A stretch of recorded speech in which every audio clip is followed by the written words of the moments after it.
The cabin door exploded inward during the blizzard, and Evelyn Mercer stumbled through with a dying man twice her size collapsed across her shoulders. Blood froze black against the snow. Her hands had gone numb miles ago. Behind her, somewhere in that screaming darkness, men with guns were still hunting. This wasn't supposed to be her life. 3 months ago, she'd been a respectable woman in St. Louis. Now she was dragging a scarred stranger she'd married for survival across a mountain that wanted them both dead, and the past she'd run from had finally caught up. If you want to know how a disgraced woman and a broken mountain man fought their way through lies, violence, and a wilderness that showed no mercy, stay with me until the end. Hit that like button and drop a comment telling me what city you're watching from. I want to see how far this story travels. This is their story, and it starts with a bargain that should have stayed simple. Gideon Hale didn't believe in second chances. Not anymore. He sat alone in his cabin 6,000 feet above the world, staring at the letter he'd written and rewritten 17 times. Outside, November wind screamed through the pines like something dying. Inside, silence pressed against him the way it had for 3 years. Heavy, familiar, suffocating. The advertisement had appeared in the Denver Post 2 months earlier. Mountain trapper seeks practical woman for marriage. No romance. Hard work required. Write to Gideon Hale, Iron Creek, Colorado Territory. He'd received 4 responses. 3 were from women who clearly had no idea what mountain winters actually meant. They wrote about fresh starts and building dreams together, their words soft and useless as summer rain. He burned those letters without answering. The 4th was different. Mr. Hale, I won't waste your time with pleasantries. I need a way out of St. Louis, and you need help surviving your mountain. I can work. I can learn. I don't expect kindness, and I won't offer what I can't give. If you're serious about this arrangement, send fare for the Western Railway. If not, burn this letter and forget I wrote. E. Mercer. No flowery language, no false promises, just honesty sharp enough to cut. Gideon had studied that letter for a week before finally sending the money. Now, waiting for a woman he'd never met to arrive in Iron Creek, he wondered if he'd made a mistake. Probably. But mistakes were familiar territory. He'd been making them since the war ended and left him with nothing but scars and a brother's grave he couldn't visit. The mountain had been his escape. Turned out you couldn't outrun ghosts, but at least up here they were the only company. He stood, joints cracking in the cold. 40 years old, and he moved like 50. The mirror above his wash basin showed what the years had done. Face carved hard by weather and grief, a scar cutting from his left eyebrow to his jaw, where a Confederate bayonet had nearly taken his eye, hair going gray at the temples. Not a face that inspired trust, definitely not one that inspired love. Good. He wasn't looking for love. He was looking for survival, plain and simple. Someone to help haul water before the well froze solid. Someone to tend the trapline when his back gave out. Someone to split firewood and smoke meat and make sure when winter finally killed him, at least the cabin wouldn't stand empty. Romance was for people who still believed life owed them happiness.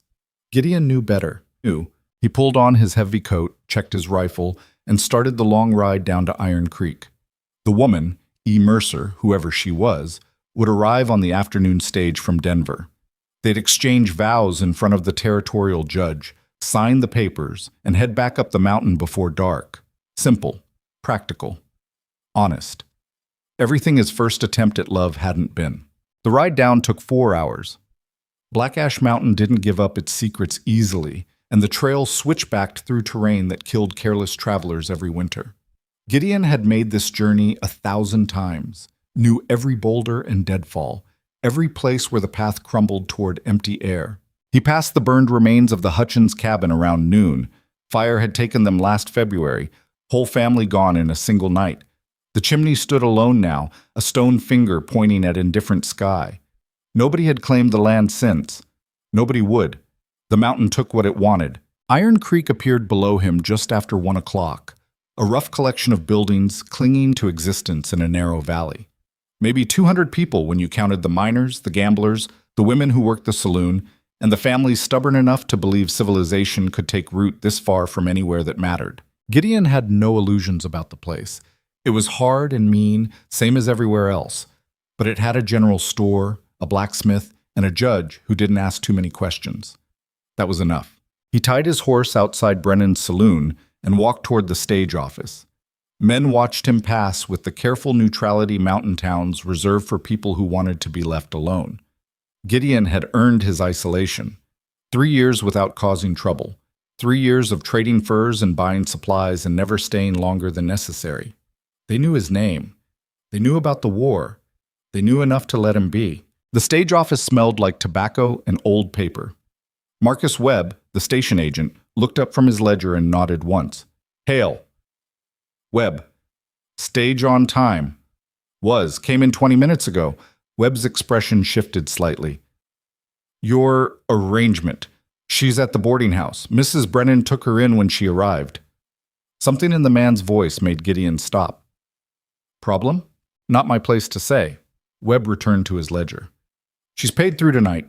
Judge Hartwell said he'd meet you at his office whenever you're ready. Gideon studied the man's careful face, reading what wasn't being said. Already then. Already the talk had started. He'd expected it. A mail-order bride always drew attention, but he'd hoped for at least a few hours before the gossip began. Thanks, he said, and walked out. The boarding house sat 2 buildings down, a sagging structure that somehow stayed standing despite looking ready to collapse. Gideon climbed the steps and knocked. Mrs. Brennan answered, a rail-thin woman with eyes that saw everything and forgave nothing. She looked him over the way she might examine spoiled meat. Mr. Hale. Ma'am, I'm here for... I know why you're here. She didn't move from the doorway. That girl's been through something. I don't know what, but I got eyes. You planning to make things worse for her? Planning to marry her, if she's still willing. Marriage don't mean protection. Not always. No, Gideon agreed quietly. It doesn't. Something in his honesty seemed to satisfy her because she stepped aside. Room at the end of the hall. Knock first. He found the door and knocked twice. Silence, then footsteps. The door opened 6 inches. The woman standing there wasn't what he'd expected. She was younger than he'd imagined, mid-20s maybe, with dark hair pulled back severely and eyes that had seen too much too quickly.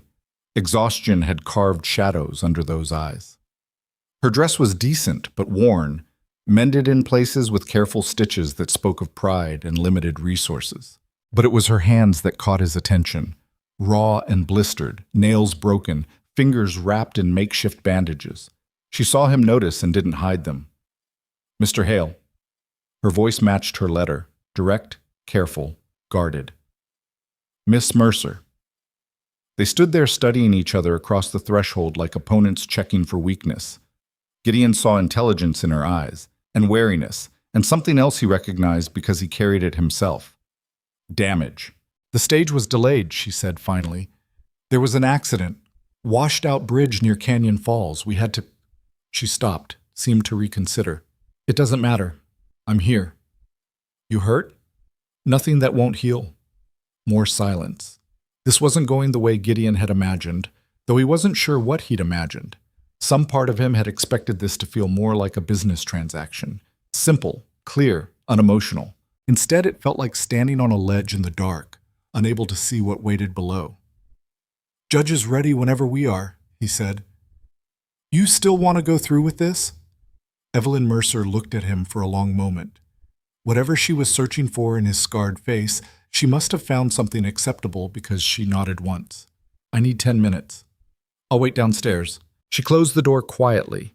Gideon descended to the boarding house parlor and stood by the window, watching Iron Creek move through its afternoon.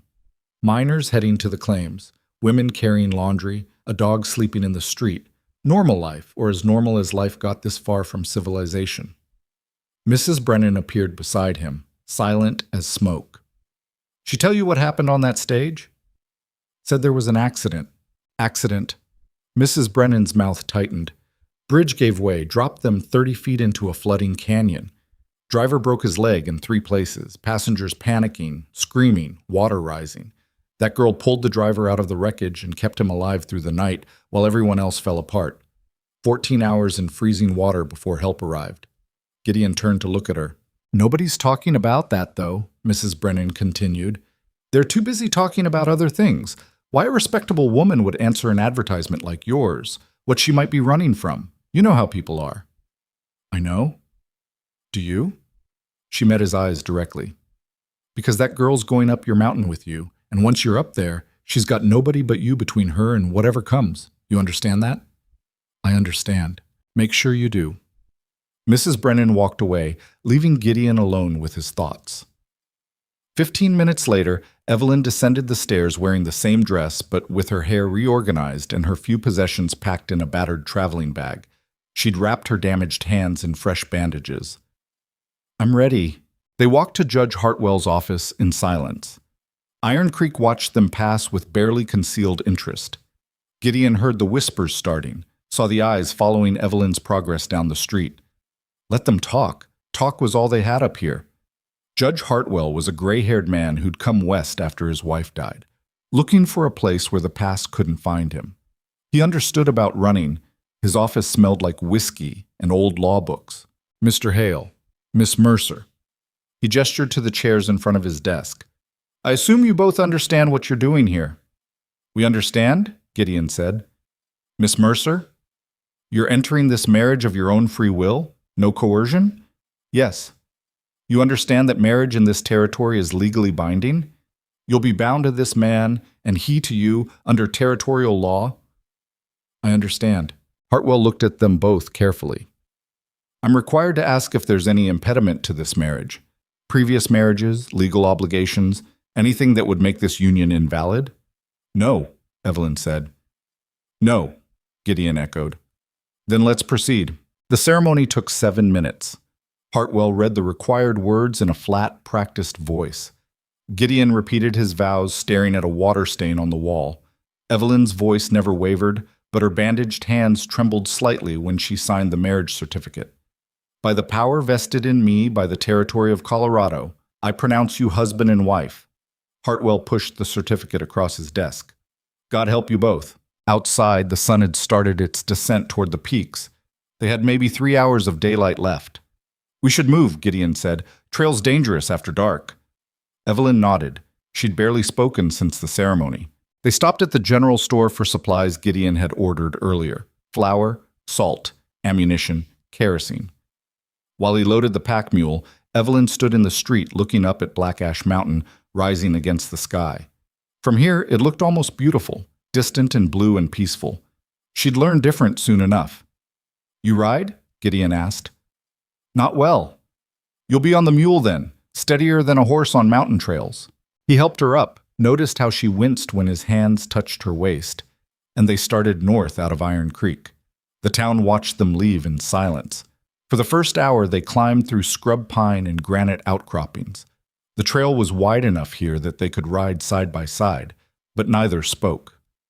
Gideon had spent so long alone that conversation felt unnatural, and Evelyn seemed locked inside her own thoughts. The temperature dropped as they gained elevation. Evelyn pulled her thin coat tighter. It wasn't nearly heavy enough for where they were going. There's a better coat in the cabin, Gideon said. Belonged to... He stopped. It'll fit you. She glanced at him, curious about what he'd almost said, but didn't push. Around the second hour, the trail narrowed and grew steeper. Below them, the valley dropped away into nothing. One wrong step and gravity would finish the conversation permanently. Stay behind me, Gideon instructed. Watch where I go. Don't look down. Evelyn's face had gone pale, but she nodded. They navigated the switchbacks in tense silence, mule hooves finding purchase on loose stone. Gideon had made this climb hundreds of times, but it never stopped being dangerous. The mountain didn't care about experience. As they crested the ridge where the burned Hutchins cabin stood, Evelyn finally broke the silence. What happened here? Fire. Last winter. The family? Didn't make it. She stared at the ruined chimney. How far to your cabin? Another hour. And if something happens, if we get hurt or trapped, we handle it ourselves. He didn't say the rest. That up here you survived or you didn't, and help was a 3-day ride away in good weather. She'd figure that out quick enough. The sun touched the horizon as they finally approached the cabin. It sat in a small clearing surrounded by pines, backed against a granite cliff face that provided shelter from the worst winds. Smoke-stained logs, a stone chimney, shuttered windows, a lean-to for the animals. Small, rough, honest. Home, such as it was. Gideon dismounted and helped Evelyn down. She stood staring at the cabin, probably seeing it for what it really was. A survival box perched on the edge of nowhere. "It's not much," he said. "No," she agreed quietly. "It's not." He showed her inside. One main room with a fireplace, a cooking area, a rough table, 2 chairs. A smaller room in back with the bed. Shelves holding supplies. Traps hanging on the walls. Everything functional, nothing decorative. "Well's behind the cabin," he explained. "Privy's 30 yards east, marked with stones. Wood for the fire is stacked under the lean-to, but we'll need to cut more before the heavy snows. Food storage is in the—" "Mr. Hale." Evelyn's voice stopped him. "I need to know something." He waited. "What exactly are you expecting from this arrangement?" Gideon studied her carefully. "Work, survival, someone who won't quit when winter gets hard." And at night, there it was. The question hanging between them since Denver. "There's only one bed," he said slowly, "but I've got blankets. I can sleep by the fire until you're comfortable with whatever this becomes." Something in her face shifted. Relief, maybe. Or surprise. "You'd do that?" "I'm not looking to force anything. You came here because you needed out of wherever you were. I needed help staying alive. That's the arrangement." "That's unusual." "Maybe. But it's honest." Evelyn looked around the cabin again, seeing it differently now. "All right then." "All right." They worked together to settle the animals and unload supplies. Evelyn moved carefully, learning the space, asking questions about where things belonged. Her bandaged hands made everything harder, but she didn't complain. When the work was done and the fire built, Gideon made a simple meal: salt pork, beans, coffee strong enough to strip paint. They ate in silence at the rough table. Finally, Evelyn spoke. "The accident Mrs. Brennan mentioned. The bridge." "Don't have to talk about it." "I want to." She set down her fork. "We were crossing Canyon Falls when the bridge supports gave way, dropped us into the river. The current was—" She stopped, remembering. People were screaming.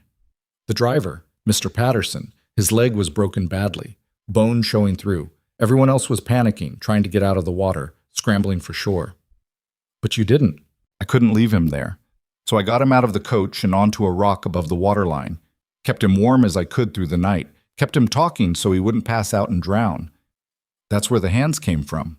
She looked down at the bandages. The rocks were sharp, and the water was cold. I didn't really notice at the time. Gideon understood. He'd seen it in the war. People who functioned through trauma without feeling pain until the crisis passed. Then it hit like a hammer. "Patterson lived?" "He lived. Rescue party found us the next morning." She met his eyes. "But by the time we reached Iron Creek, the story had changed. People weren't talking about the rescue anymore. They were asking why I was traveling alone, why I'd answered an advertisement, what I might be running from." "Are you running from something?" A long pause, then quietly, "Yes." "Want to tell me what?" "Not yet." She stood, started gathering the dishes. "Maybe not ever. Is that going to be a problem?" Gideon considered. Everyone up here was running from something. The mountain was full of ghosts and people trying to escape them. He had no right to judge. "No," he said. "It's not a problem." They cleaned up together, establishing a rhythm without discussing it. Evelyn washed while Gideon dried and put things away. Outside, darkness had swallowed the mountain completely. "You should take the bed," Gideon said. "I'll be fine by the fire." "That's not—" "I've slept in worse places." She didn't argue further. He gave her privacy to change while he checked the door and windows, making sure everything was secured against the night. When he returned, she was already under the blankets in the back room, fully dressed, facing the wall. Gideon built up the fire and arranged his bedroll on the floor nearby. The cabin was small enough that he could hear her breathing from the other room, quick and shallow at first, gradually slowing as exhaustion finally won. He lay awake for a long time, staring at the ceiling beams and wondering what exactly he'd brought into his life. A woman with damaged hands and secrets, a stranger who'd pulled a dying man from a river while everyone else ran. Not what he'd expected. Maybe that wasn't a bad thing. Outside, wind moved through the pines with a sound like distant voices. Somewhere up the mountain, a wolf howled into the darkness. Gideon closed his eyes and let the familiar sounds pull him toward sleep. Tomorrow they'd start learning how to survive together. Tonight, they were just two broken people sharing space at the edge of the world, trying not to let the ghosts in. The first week passed in hard work and careful distance. Gideon taught Evelyn the basics of mountain survival, how to read weather in the clouds, how to conserve firewood, how to walk the trap line without getting lost. She learned quickly, asked smart questions, never complained even when the thin air left her gasping. Her hands healed slowly. The bandages came off after 4 days, revealing pink new skin that would scar. She didn't seem bothered by it. They developed routines. Gideon rose before dawn to check the traps. Evelyn managed the cabin, fire, meals, repairs to equipment. They worked until exhausted, spoke only when necessary, maintained the careful distance of people who'd chosen practicality over connection. At night, Gideon slept by the fire. Never complained, never asked for more. On the 8th day, the first real snow arrived. Gideon woke to white silence and knew immediately this wasn't a dusting. This was the beginning of winter proper, the season that would trap them here until spring. Evelyn emerged from the back room and stopped at the window, staring at snow already knee-deep and still falling. How long will this last? Hard to say. Could be days. Could be weeks. And we're stuck here? We're stuck here. She absorbed this quietly. Gideon waited for panic, for regret, for the breakdown he'd seen in other people who suddenly understood what mountain winter really meant. Instead, Evelyn just nodded. Then we'd better make sure we have enough wood. They spent the day hauling everything under cover: wood, supplies, tools. The work was brutal in the deepening snow, but they pushed through it together. By nightfall, they were exhausted and soaked and ready to collapse.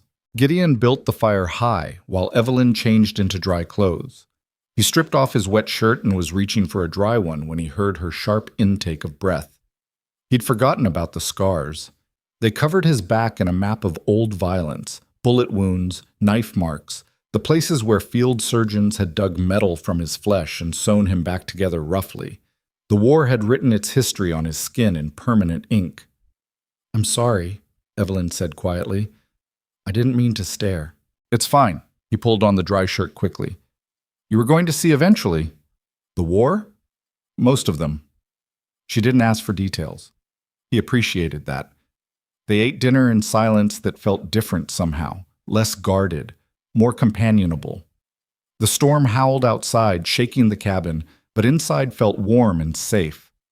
After the meal, Evelyn surprised him by pulling out a small book from her traveling bag. "Do you read, Mr. Hale?" "Some. Not much out here to read besides trapping guides." "Would you mind if I read aloud? It helps pass the time." He almost said no. Reading felt too intimate somehow, too much like connection. But the alternative was sitting in silence, listening to the storm, and something about her voice made him curious. "Go ahead." She opened the book and began to read. Some novel about London and families and social complications that meant nothing up here but somehow mattered in the world she'd left behind. Her voice was steady and clear, bringing the distant story to life in their small cabin. Gideon found himself listening not to the words but to her, the way she changed tone for different characters, the small smile when she reached a part she particularly enjoyed, the comfort she seemed to find in the familiar story. When she finally closed the book an hour later, he realized he'd been leaning forward, drawn in despite himself. "Thank you," he said. She looked surprised. "I can read more tomorrow night if you'd like." "I'd like." That became their new routine. After dinner, while the fire burned low, Evelyn would read and Gideon would listen, and the silence between them filled with stories instead of ghosts. The storm lasted 4 days. By the end, they'd run through nearly a quarter of the firewood and most of the fresh food. But they'd also learned something important. They worked well together. Evelyn didn't panic. Gideon didn't isolate. They'd survived their first real test as partners. On the 5th day, the snow stopped and weak sunlight broke through. Gideon went out to check the trap line and found 3 rabbits frozen in the snares. When he returned, Evelyn had bread baking and coffee ready. "We'll need to smoke this meat," he said, laying the rabbits on the table. "Make it last." "Show me how." He did. They worked side by side, Evelyn learning to skin and prepare the meat while Gideon built the smoking frame. Her hands had healed enough to handle the knife, though she moved carefully. "Where did you learn all this?" she asked. "War, mostly. Before that, my brother and I—" He stopped. "You had a brother?" Had. Past tense. Gideon hadn't meant to say it. James, younger by 2 years. What happened to him? The question sat between them like a physical thing. Gideon had spent 3 years not talking about James, not thinking about how it ended, keeping it locked away where memory couldn't destroy him. But something about Evelyn's quiet presence made the words come out despite his best defenses. He died at Antietam, under my command. She stopped working, waiting. I was his lieutenant, kept him close, thought I could protect him. But when the fighting started, everything went to hell. I sent him with a message to the rear lines. Gideon's hands tightened on the smoking frame. He never made it. Confederate artillery found him halfway there. They said it was quick. They said he didn't suffer. But you don't believe that. I don't know what to believe. I just know he's gone, and I'm the one who sent him. Evelyn's voice was gentle. That's not the same as killing him. Isn't it? They worked in silence for a while after that. Finally, Evelyn spoke again. I had a sister, younger by 3 years. Scarlet fever took her when she was 12. I was supposed to be watching her that day, but I'd snuck out to meet a boy I liked. By the time I got back, she was burning up with fever. She died 2 days later. Gideon looked at her. That wasn't your fault, wasn't it? She echoed his words back to him. I spent years believing it was. Eventually, I realized guilt doesn't change what happened. It just makes you carry the weight twice, once for the loss, once for the blame. You let it go? I'm trying to. Some days are easier than others. Gideon understood that. Some days he could think about James without drowning. Other days, the weight came back like fresh grief. They finished smoking the meat without more conversation, but something had shifted. They'd traded pieces of their histories, small fragments of the damage they carried. It didn't fix anything, but it made the space between them feel less empty. That night, another storm rolled in, colder than the first, meaner. The temperature dropped until frost formed on the inside of the windows. Evelyn emerged from the bedroom, shivering despite wearing every piece of clothing she owned. The back room's freezing, she said. I can see my breath. Gideon checked the fire, added more wood, but he knew the truth. The cabin was small and poorly insulated. In weather like this, heat bled away fast. The back room, furthest from the fireplace, would only get colder. You'll have to sleep out here, he said, near the fire. Where will you sleep? Same place. We'll manage. But as the night deepened and the temperature kept dropping, managing became harder. Evelyn huddled in her blankets near the fire, teeth chattering.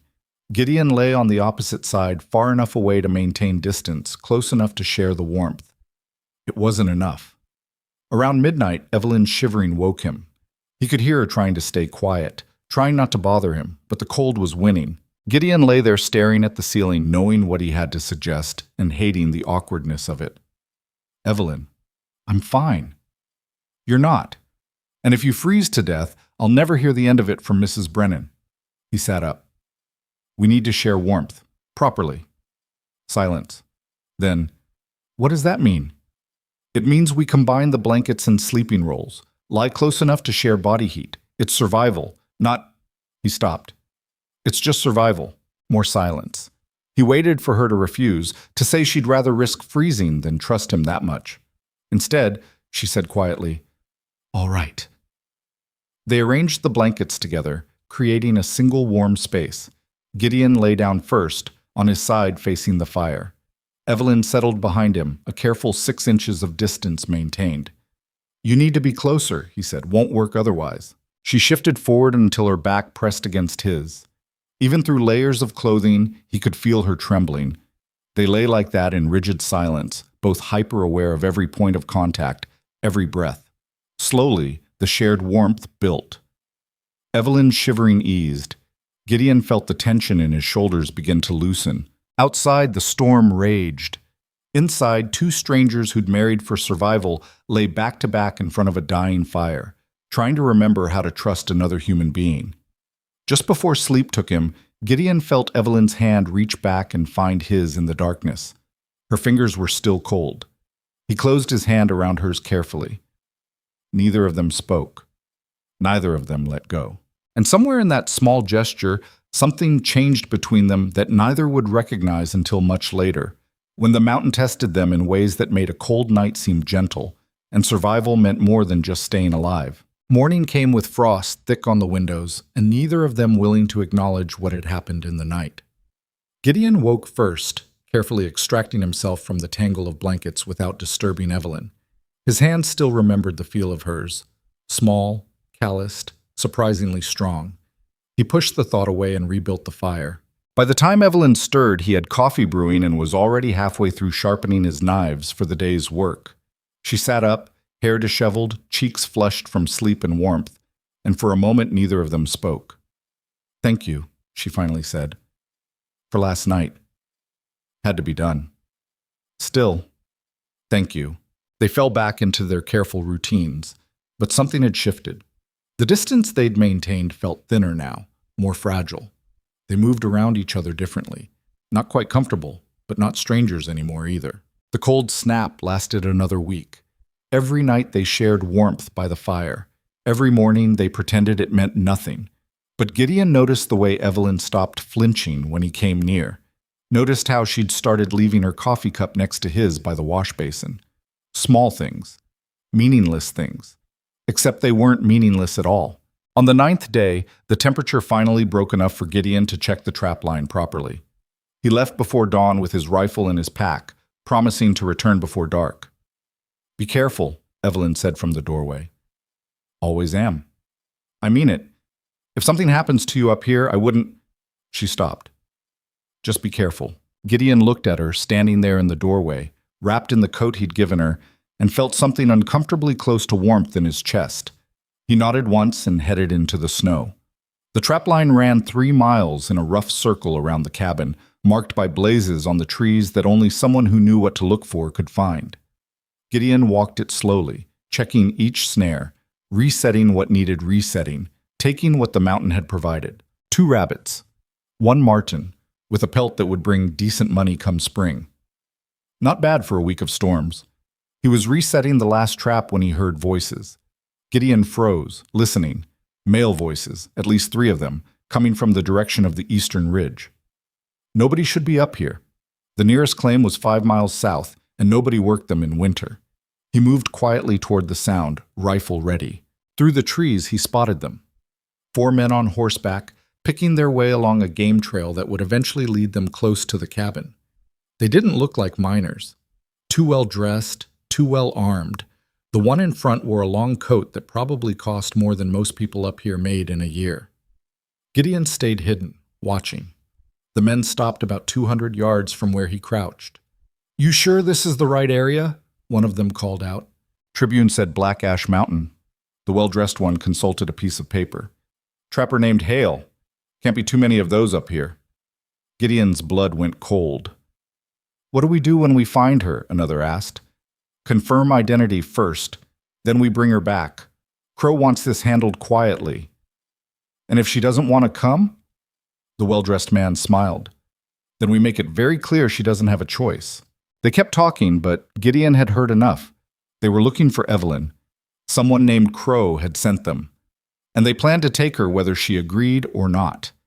He waited until they moved on before slipping back through the trees toward the cabin. His mind raced. Evelyn had said she was running from something. He'd assumed debt, maybe, or a bad situation with family. Not this. Not men with money and guns who tracked people across territory lines. What the hell had she done? He reached the cabin just as the sun hit its highest point.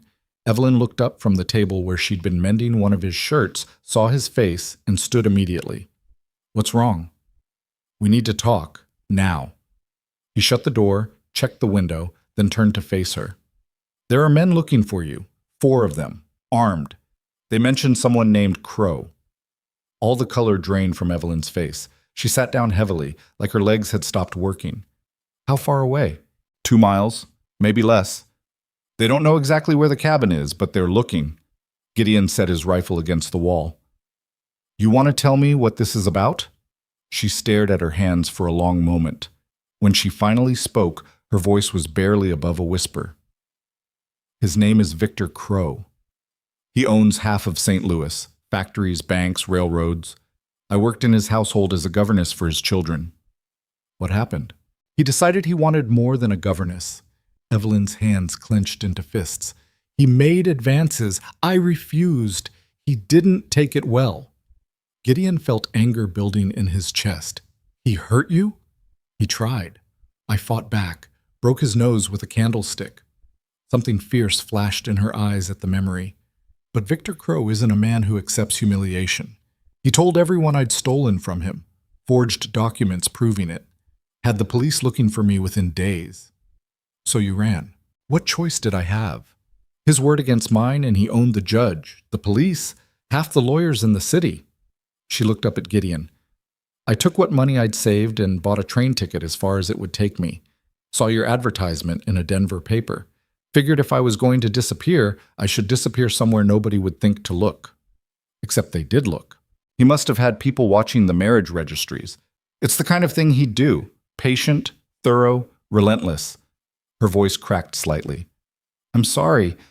I should have told you before we married. You had a right to know. Gideon walked to the window, staring out at the snow-covered clearing. Those men would find the cabin eventually. Maybe not today, maybe not tomorrow, but soon. And when they did, they'd try to take Evelyn. The law was on their side. Forged or not, those documents made her a fugitive. He could let them take her, save himself the trouble. He'd fulfilled his part of the bargain, married her, brought her up the mountain. What happened after wasn't his problem, except it was his problem now. He turned back to face her. We're not giving you to them. Evelyn looked up, surprised. What? You heard me. You're my wife, legal and proper. That means you're under my protection. Those men want you. They'll have to go through me first. Gideon, they'll kill you if you get in their way. They can try. He pulled his rifle from the wall, checked the ammunition. But they don't know this mountain like I do, and winter's coming in hard again. I can feel it in the air. If we're smart, we can outlast them. Why would you do this? You barely know me. Good question. Gideon asked himself the same thing. The smart move was to cut his losses, maybe even collect whatever reward Crow was offering. But when he tried to imagine handing Evelyn over to those men, something in him recoiled. Maybe it was the way she'd held that dying stage driver through a freezing night.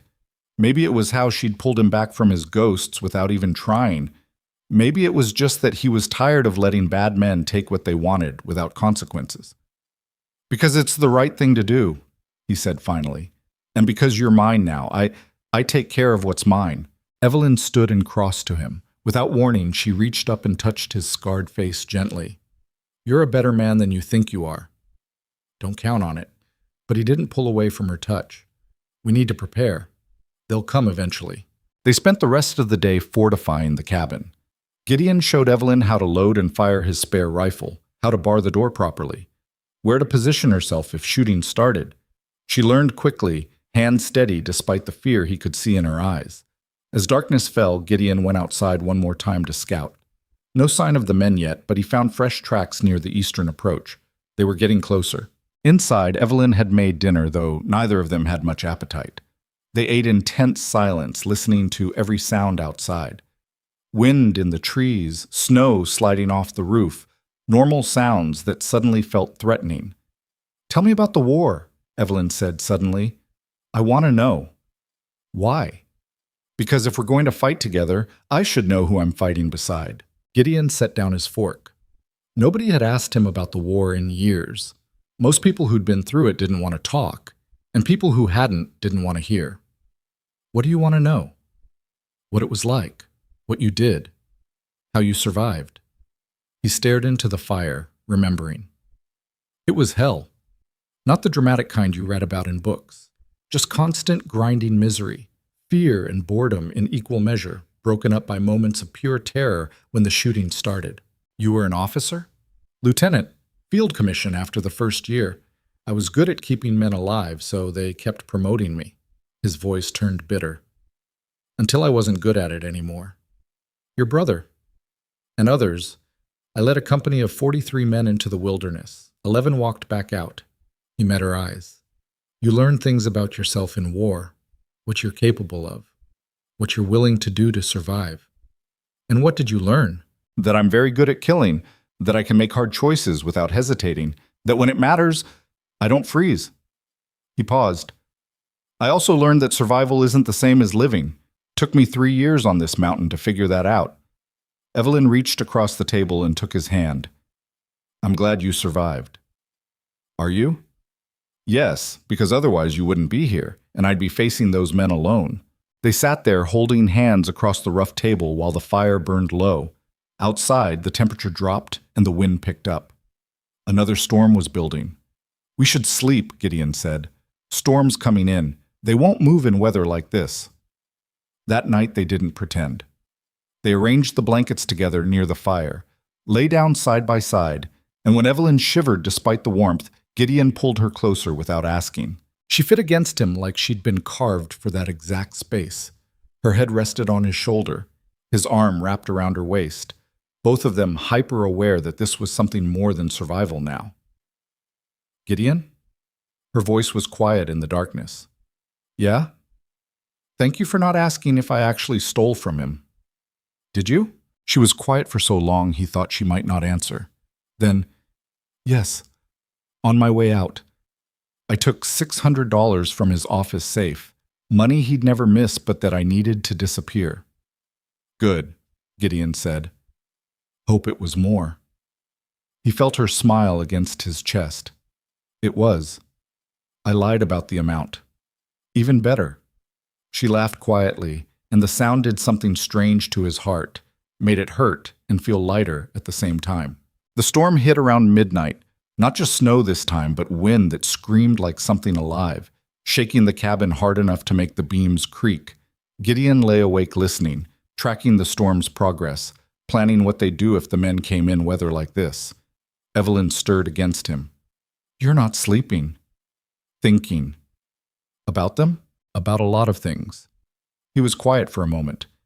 Evelyn, if something happens, if they get past me somehow, you run.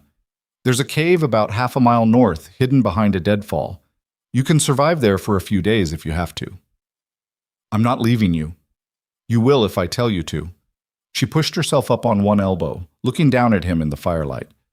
No, I won't. I've run enough. I'm done running. This isn't... I mean it, Gideon.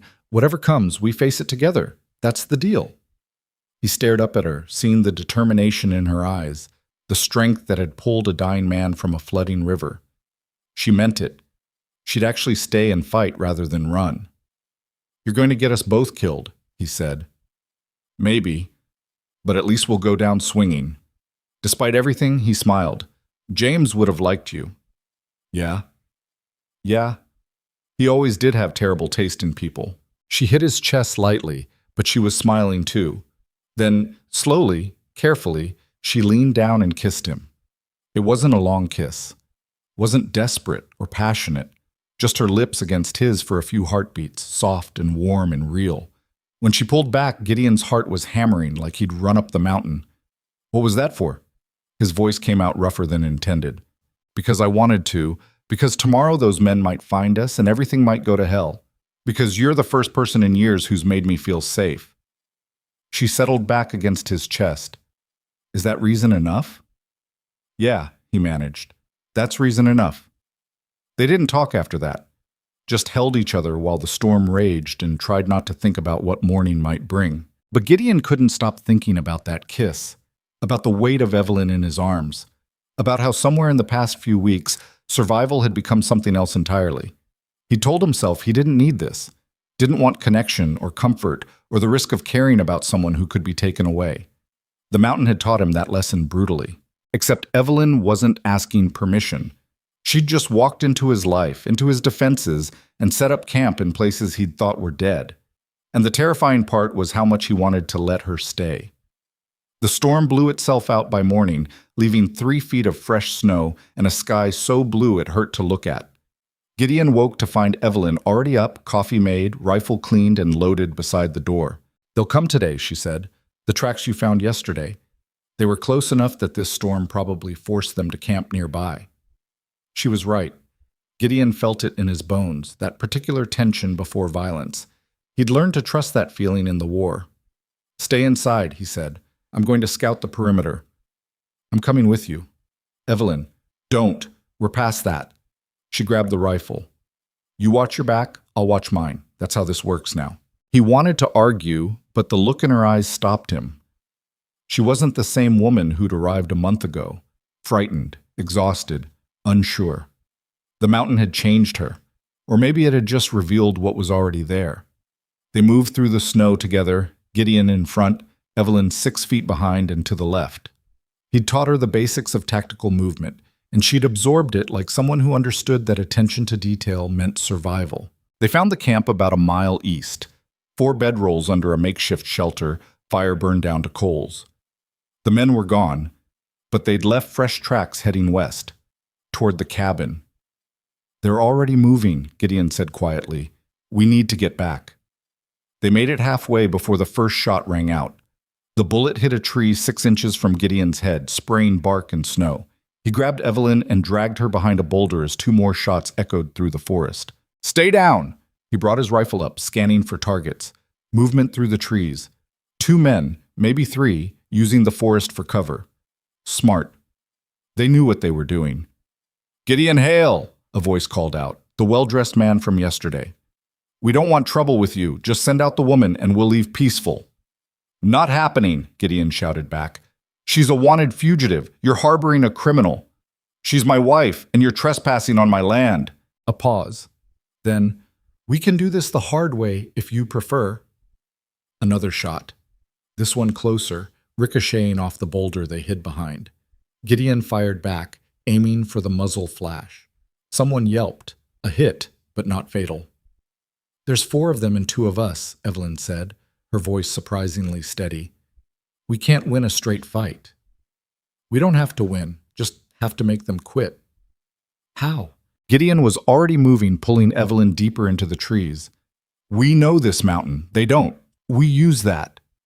They ran through heavy snow, Gideon choosing a path that forced their pursuers to follow single file through difficult terrain. Behind them, he could hear the men crashing through the forest, cursing the snow and the cold. He led Evelyn to a narrow ravine he knew well, barely 15 feet wide, with steep sides that would funnel anyone following into a killing zone. They positioned themselves on opposite ridges. When they come through, Gideon said quietly, aim for center mass. Don't hesitate. Evelyn nodded, face pale, but determined. They didn't wait long. The first man came through the ravine at a run, saw them too late. Gideon fired. The man went down hard, screaming. The others pulled back immediately, taking cover. You shot him, one of them yelled. He's bleeding bad.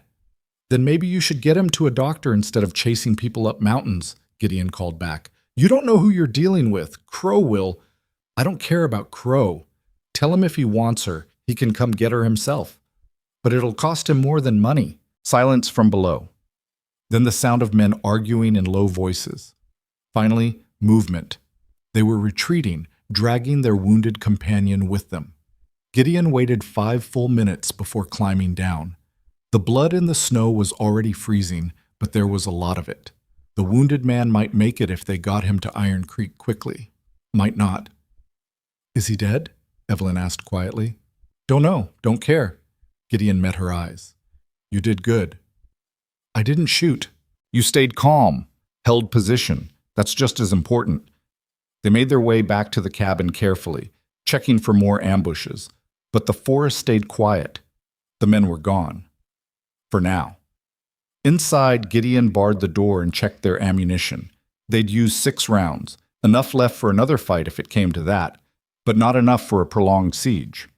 Evelyn sank into a chair, shaking now that the danger had passed. They'll come back, with more men next time. Maybe, but that storm bought us time. Roads will be impassable for at least a week, maybe 2, and I hit that man hard. They'll need to deal with him first. And then? Then we figure out what comes next. Gideon sat across from her. Evelyn, this isn't going away. Crow isn't going to give up. I know. So we have choices. We can try to run farther. There's territory farther north, places even harder to reach. Or we can go back to Iron Creek, face this head on, try to fight the legal battle. With what? His forged documents against my word? With the truth. With witnesses from the stagecoach crash. With people who've seen what kind of person you are up here. He paused. It's a long shot, But running forever isn't living. She looked at him for a long time. You'd do that? Stand with me against someone like Crow? Already shot one of his men. Bit late to back out now. Despite everything, she laughed. Then she was crying, tears running down her face as all the fear and tension of the past weeks finally broke through. Gideon pulled her into his arms and held her while she shook apart. This was what survival cost. Eventually, you had to feel everything you'd been pushing down to keep moving. I'm sorry, she gasped against his chest. I'm so sorry I brought this to your door. Stop. You didn't bring anything I couldn't handle. You could have died today. Could have died any day up here. Mountain doesn't care about fair. He pulled back to look at her tear-stained face. But for what it's worth, I'm glad you're here. Even with the men with guns, even with all of it. Why? Because this cabin was just a place I came to wait for death. You made it feel like a home again. The words surprised him even as he said them, but they were true. So yeah, we'll figure this out. Together. She kissed him then, hard and desperate, and he kissed her back with 3 years of loneliness pouring out. They broke apart breathing hard, foreheads pressed together. We should eat something, Gideon said eventually. Get our strength back. Practical as always. Someone has to be. They prepared a meal together, movement synchronized from weeks of shared space. The cabin felt smaller somehow, or maybe they'd just grown larger in it, filling spaces that had been empty before.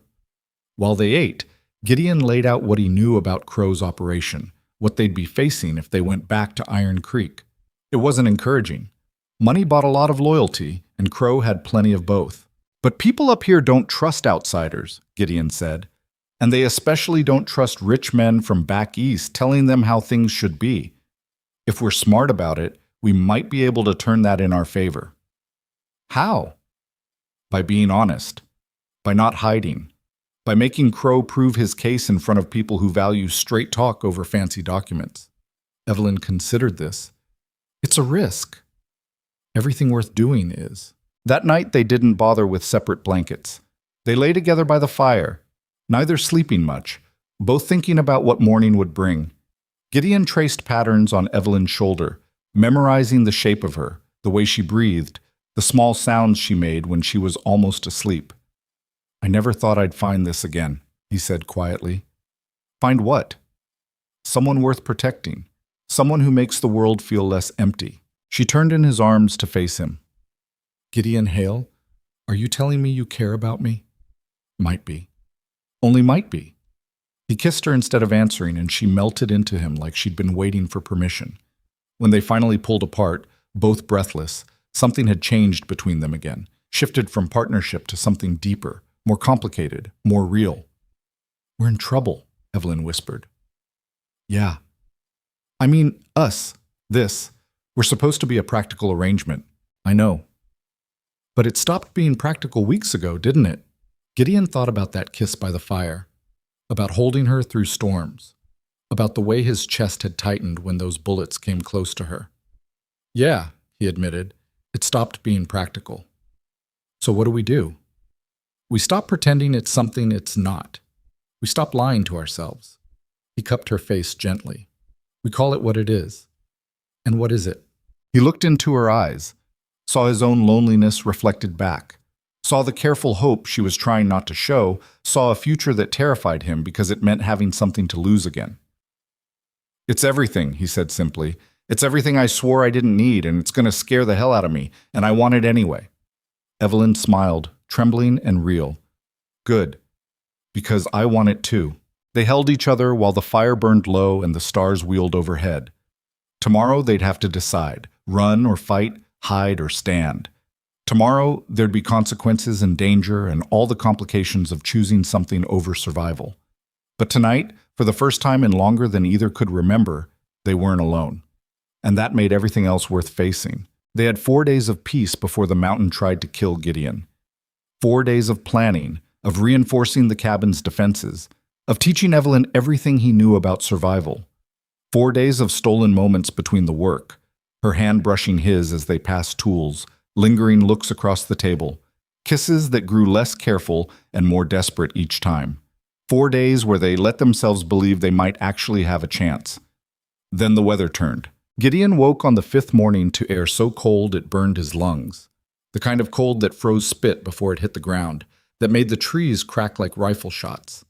Outside, the sky had that peculiar yellowish cast that meant a serious storm was building. "Don't go out today," Evelyn said, watching him prepare his pack. "Please, something feels wrong. Traps won't check themselves, and we need the meat. We have enough to last a week." "And if this storm lasts 2 weeks? 3?" He kissed her forehead. "I'll be quick. There and back before the worst hits." She grabbed his arm. "Gideon, I mean it. Stay." He should have listened. Later, lying broken at the bottom of a ravine, he'd replay that moment over and over, her hand on his arm, the fear in her eyes, the choice he'd made to ignore both. But standing in the cabin that morning, he'd just squeezed her hand and promised to be careful. The trap line was brutal. 3 traps had caught nothing.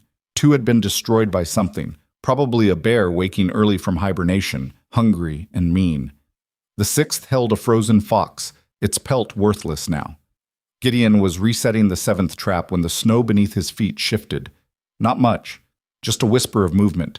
But up here, a whisper was all it took. He tried to step back. Too late. The cornice broke with a sound like tearing fabric, and suddenly there was nothing beneath him but air.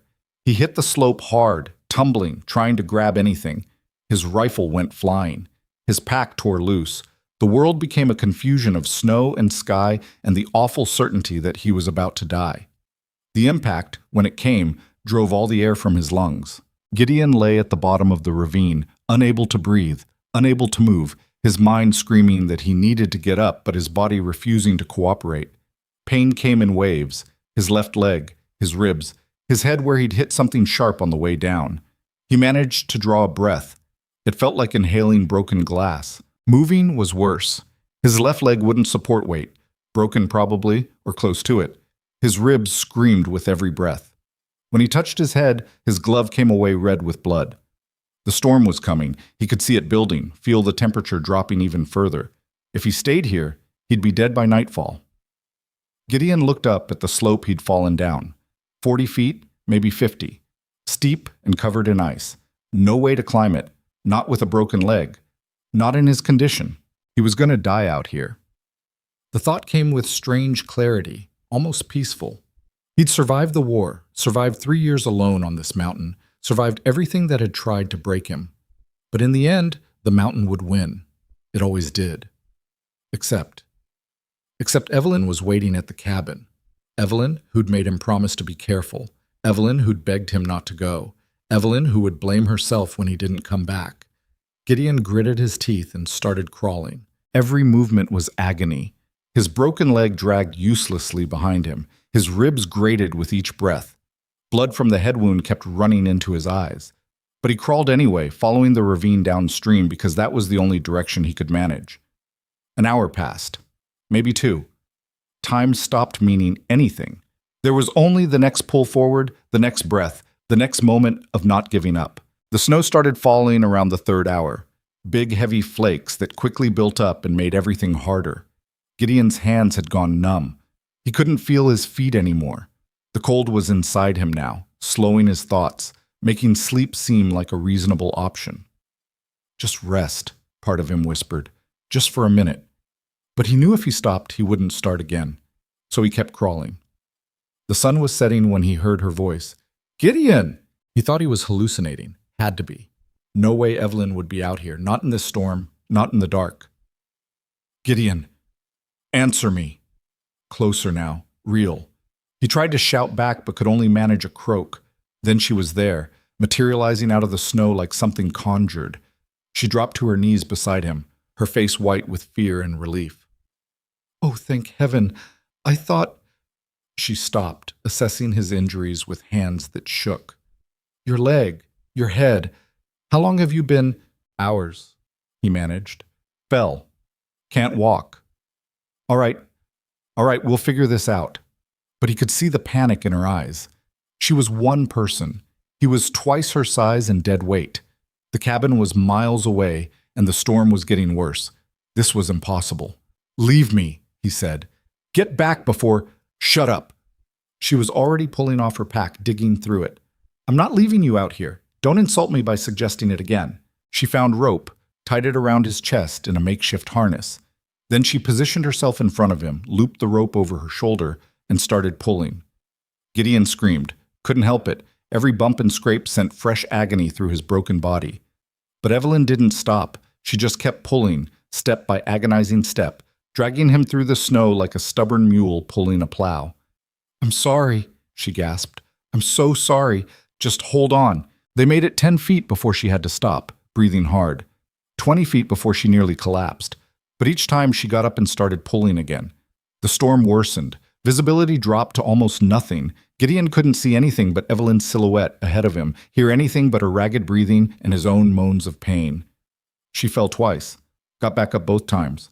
An hour passed. 2. Gideon drifted in and out of consciousness, the cold and pain pulling him under. Every time he surfaced, Evelyn was still pulling, still fighting, refusing to stop. "Talk to me," she demanded at one point. "Stay awake. Tell me about James." "What?" "Your brother. Tell me about him. What was he like?" Gideon's thoughts were slow, sluggish. He laughed a lot. Used to drive me crazy. Everything was funny to him." "What else?" "He was terrible at cards, lost every game. But he kept playing anyway, said it wasn't about winning." "He sounds like he was good." "He was. Better than me." "I doubt that." Another few feet. Her breathing was labored now, desperate. "Keep talking." "What did he want to do after the war?" "Wanted to be a teacher. History. Said someone had to make sure people remembered things right."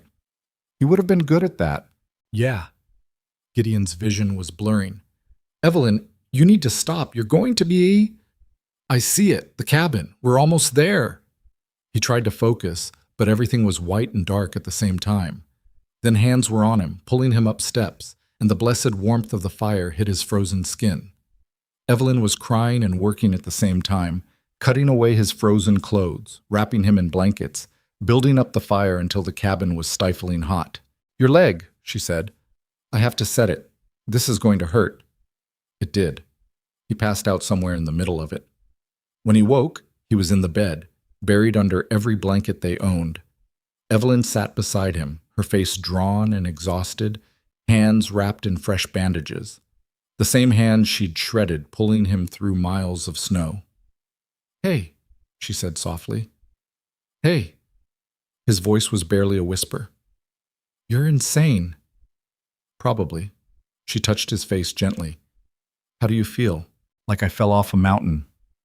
"Technically, you fell down a ravine." "Important distinction." She laughed, but it came out half sob. "I thought I'd lost you. When you didn't come back, when the storm started, I thought—" "I know." He caught her hand with his, carefully because everything still hurt. "But you didn't. You saved me." "You would have done the same." "I don't know if I could have, physically. You dragged me 3 miles. 3.2, actually. I counted." Despite everything, he smiled. "Show off." She leaned down and kissed him carefully, mindful of his injuries. When she pulled back, tears were running down her face. "Don't you ever scare me like that again." "I'll try not to." "I'm serious, Gideon. I can't—" Her voice broke. "I can't lose you. Not now. Not after I just found you." He pulled her down to lie beside him, ignoring the pain it caused. "You're not going to lose me. I'm too stubborn to die. Promise me. I promise I'll do everything I can to stay alive. That's the best I've got." She settled against him carefully, her hand resting over his heart like she needed to feel it beating. They stayed like that while the storm raged outside. Gideon drifted in and out of consciousness, fever building from the injuries. Each time he surfaced, Evelyn was there, changing the bandages on his head wound, checking his leg, forcing water down his throat. On the second day, the fever peaked. Gideon thrashed in the bed, caught in nightmares that mixed the war with the present, seeing James and Evelyn and Crow's men all bleeding in the snow. He woke screaming more than once. Each time, Evelyn held him until the terror passed, whispering that he was safe, that she had him, that he wasn't alone. By the third day, the fever broke. Gideon woke clear-headed for the first time, weak as a newborn, but aware. Evelyn was asleep in the chair beside the bed, her head on her arms, exhausted beyond measure. He watched her sleep and felt something crack open in his chest. This woman had dragged him through a blizzard when the smart move would have been to save herself, had fought off fever dreams and kept him alive through sheer stubborn will, had refused to leave him even when every rational argument said she should. She'd saved his life. Not because she had to, because she'd chosen to, because she loved him. The realization hit like a physical blow. Somewhere between survival and now, this had become love. Real, terrifying, all-consuming love. And he loved her back. Had been falling for weeks without recognizing it. Every moment of watching her adapt to the mountain, every evening of her reading by firelight, every time she'd looked at his scars and seen the man beneath them instead of the damage. He was completely, irrevocably in love with Evelyn Mercer, and that changed everything. She stirred, opened her eyes, saw him watching. "You're awake. Really awake this time." "Yeah. How do you feel?" "Like I got run over by a train, but better than yesterday." She pressed her hand to his forehead, checking for fever. "Temperature's down. That's good." "Evelyn, your leg is healing, I think. The swelling's—" "Evelyn." He caught her hand. "Look at me." She did, and he saw his own fear reflected back. The terror of carrying this much, of having something precious that could be taken away. "Thank you," he said quietly, "for not giving up, for bringing me back. Where else would I go? I mean it. You could have run, could have let the mountain take me and gotten clear of all this." "Don't." Her voice was sharp. "Don't act like I'd ever consider that. You're not something I'm tolerating until I can escape. You're—" She stopped, struggling with words. "You're everything to me. Don't you understand that?" "I'm starting to." "Good. Because when you're healed, we're going down to Iron Creek. Together. And we're ending this thing with Crow once and for all." "That's not—" "It is. I'm done hiding. I'm done letting him control my life from 1,000 miles away. We're going to face this head on, and either we win or we go down fighting, but we're doing it on our terms." Gideon studied her face, the determination there, the strength that had brought him home. "You're sure?" "I've never been more sure of anything." "All right then. When I can walk again, we'll go." "When you can walk again," she agreed. She leaned down and kissed him, and this time it wasn't careful or gentle. It was fierce and claiming and full of everything they'd been too afraid to say out loud. When they broke apart, both breathing hard, Gideon pulled her onto the bed beside him despite the screaming protest from his ribs. "You should rest," she said, but she didn't pull away. "I've been resting for 3 days. Right now I just want to hold you." They lay together while afternoon light filtered through the shutters. Outside, the storm had finally passed, leaving the world buried under fresh snow. Inside, two people who'd started as strangers held each other and tried to memorize the moment before everything changed again. "Tell me the plan," Gideon said. "What happens when we get to Iron Creek?" "We find Judge Hartwell. We tell him everything, who Crow is, what he did, why I ran. We get ahead of whatever story Crow's people are spreading. And if the judge doesn't believe us, then we make him believe us. We bring witnesses. Mrs. Brennan saw the condition I was in after the stagecoach crash. The driver, Patterson, knows I saved his life. People in town have seen how we are together. That has to count for something. Money counts for more. Maybe. But we're not without resources. You've lived here 3 years. People know you. They might not like you much, but they respect you. That matters." Gideon wanted to believe her, wanted to think that truth and testimony would be enough. But he'd seen what money could do, how it twisted things, bought loyalties, manufactured evidence. Still, what choice did they have? Running hadn't worked. Hiding hadn't worked. The only option left was to fight. "All right," he said, "we do it your way. But we're smart about it. We document everything. We get our story straight. We don't give Crow any openings." "Agreed. And if things go bad, if it looks like they're going to take you, you run. You head north to the Blackwood settlement. There's a trapper there named Carson who owes me. He'll hide you." I'm serious, Evelyn. Promise me. If it comes apart, you save yourself." She was quiet for a long time. Finally, "Only if you promise the same. If they come for you because of what happened with those men in the forest, you don't play hero. You get clear. Deal." They shook on it solemnly, both knowing they were lying, both knowing that when it came down to it, they'd sacrifice themselves for the other without hesitation. Some promises were meant to be broken. The next week was hard. Gideon's leg healed slowly. An infection threatened twice before Evelyn managed to fight it off with what limited medical supplies they had. She fed him, changed his bandages, helped him with the humiliating necessities of being bedridden. He hated every minute of the helplessness. Hated being unable to protect her, unable to even walk to the door.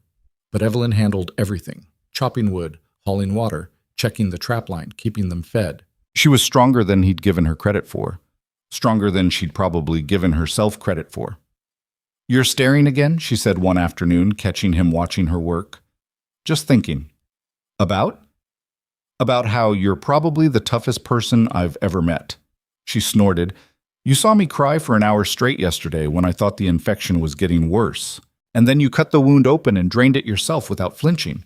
Tough doesn't mean not feeling things. It means doing what needs doing anyway." Evelyn came to sit beside the bed. "You want to know the truth? I'm terrified, all the time. I'm terrified that your leg won't heal right, that the infection will come back, that Crow's men will return before you can walk, that we'll get to Iron Creek and lose everything anyway. But you keep going, because the alternative is giving up, and I'm done giving up."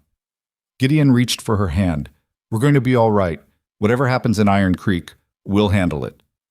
"You can't promise that." "No, but I can promise I'll be standing beside you when we face it." She leaned down and kissed him, soft and slow. These moments had become their anchor, brief pockets of peace before the storm they both knew was coming. By the end of the second week, Gideon could stand with support. By the third, he could walk using a crutch Evelyn had fashioned from a tree branch.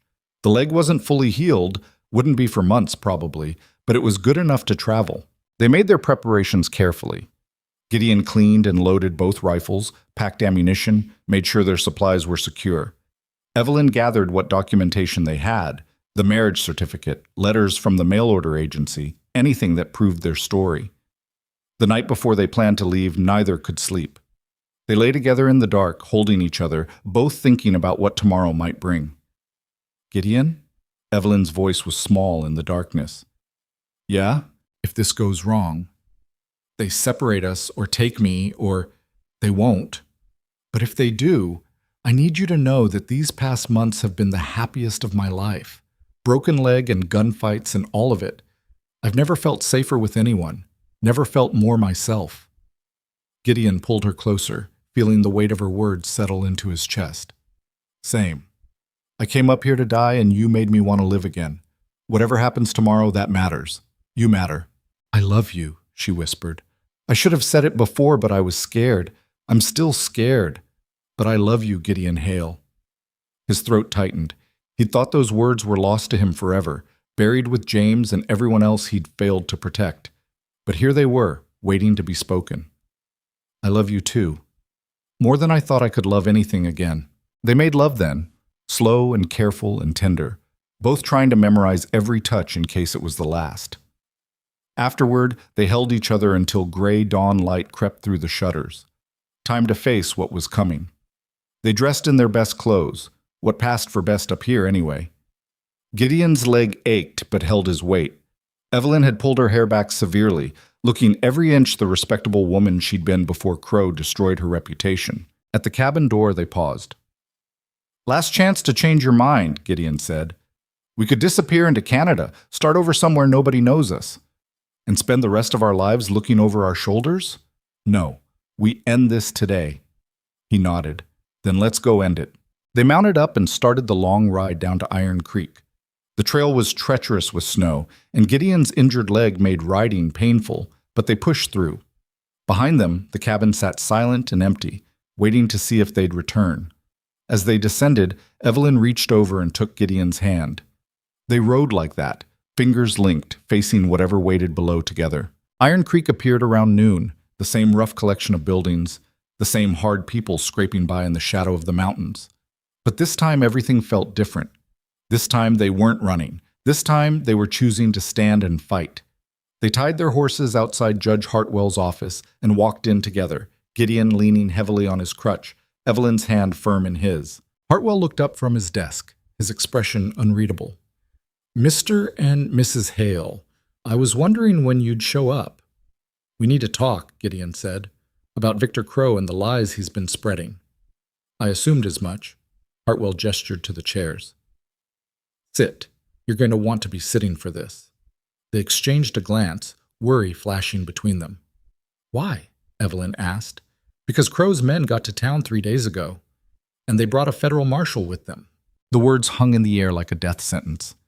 Evelyn's hand tightened on Gideon's until her knuckles went white. A federal marshal, Gideon repeated slowly. Crow brought federal law into this. He did. Hartwell leaned back in his chair, studying them both. Marshal name's Clayton Wade.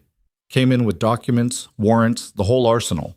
Says Mrs. Hale here is wanted for theft, fraud, and assault back in Missouri. It's all lies, Evelyn said, her voice steady despite the fear in her eyes. Crow manufactured every bit of it.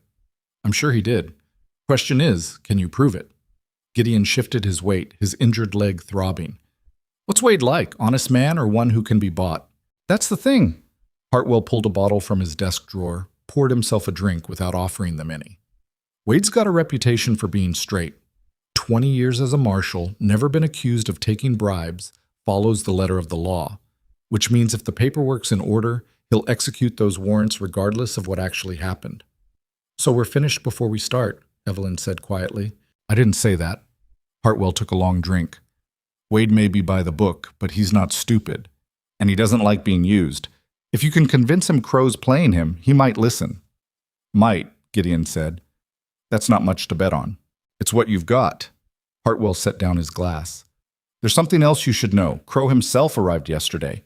He's staying at the hotel, been holding court in the saloon, buying drinks, making friends, telling anyone who'll listen about the poor governess who stole from him and broke his nose when he confronted her. Evelyn's face had gone pale. He's here, in Iron Creek. Apparently he wants to see this through personally. Make sure justice is served. Hartwell's tone made it clear what he thought of Crow's version of justice. Word is he's pushing for a formal hearing tomorrow. Public affair, let the whole town see how the law handles thieves and liars.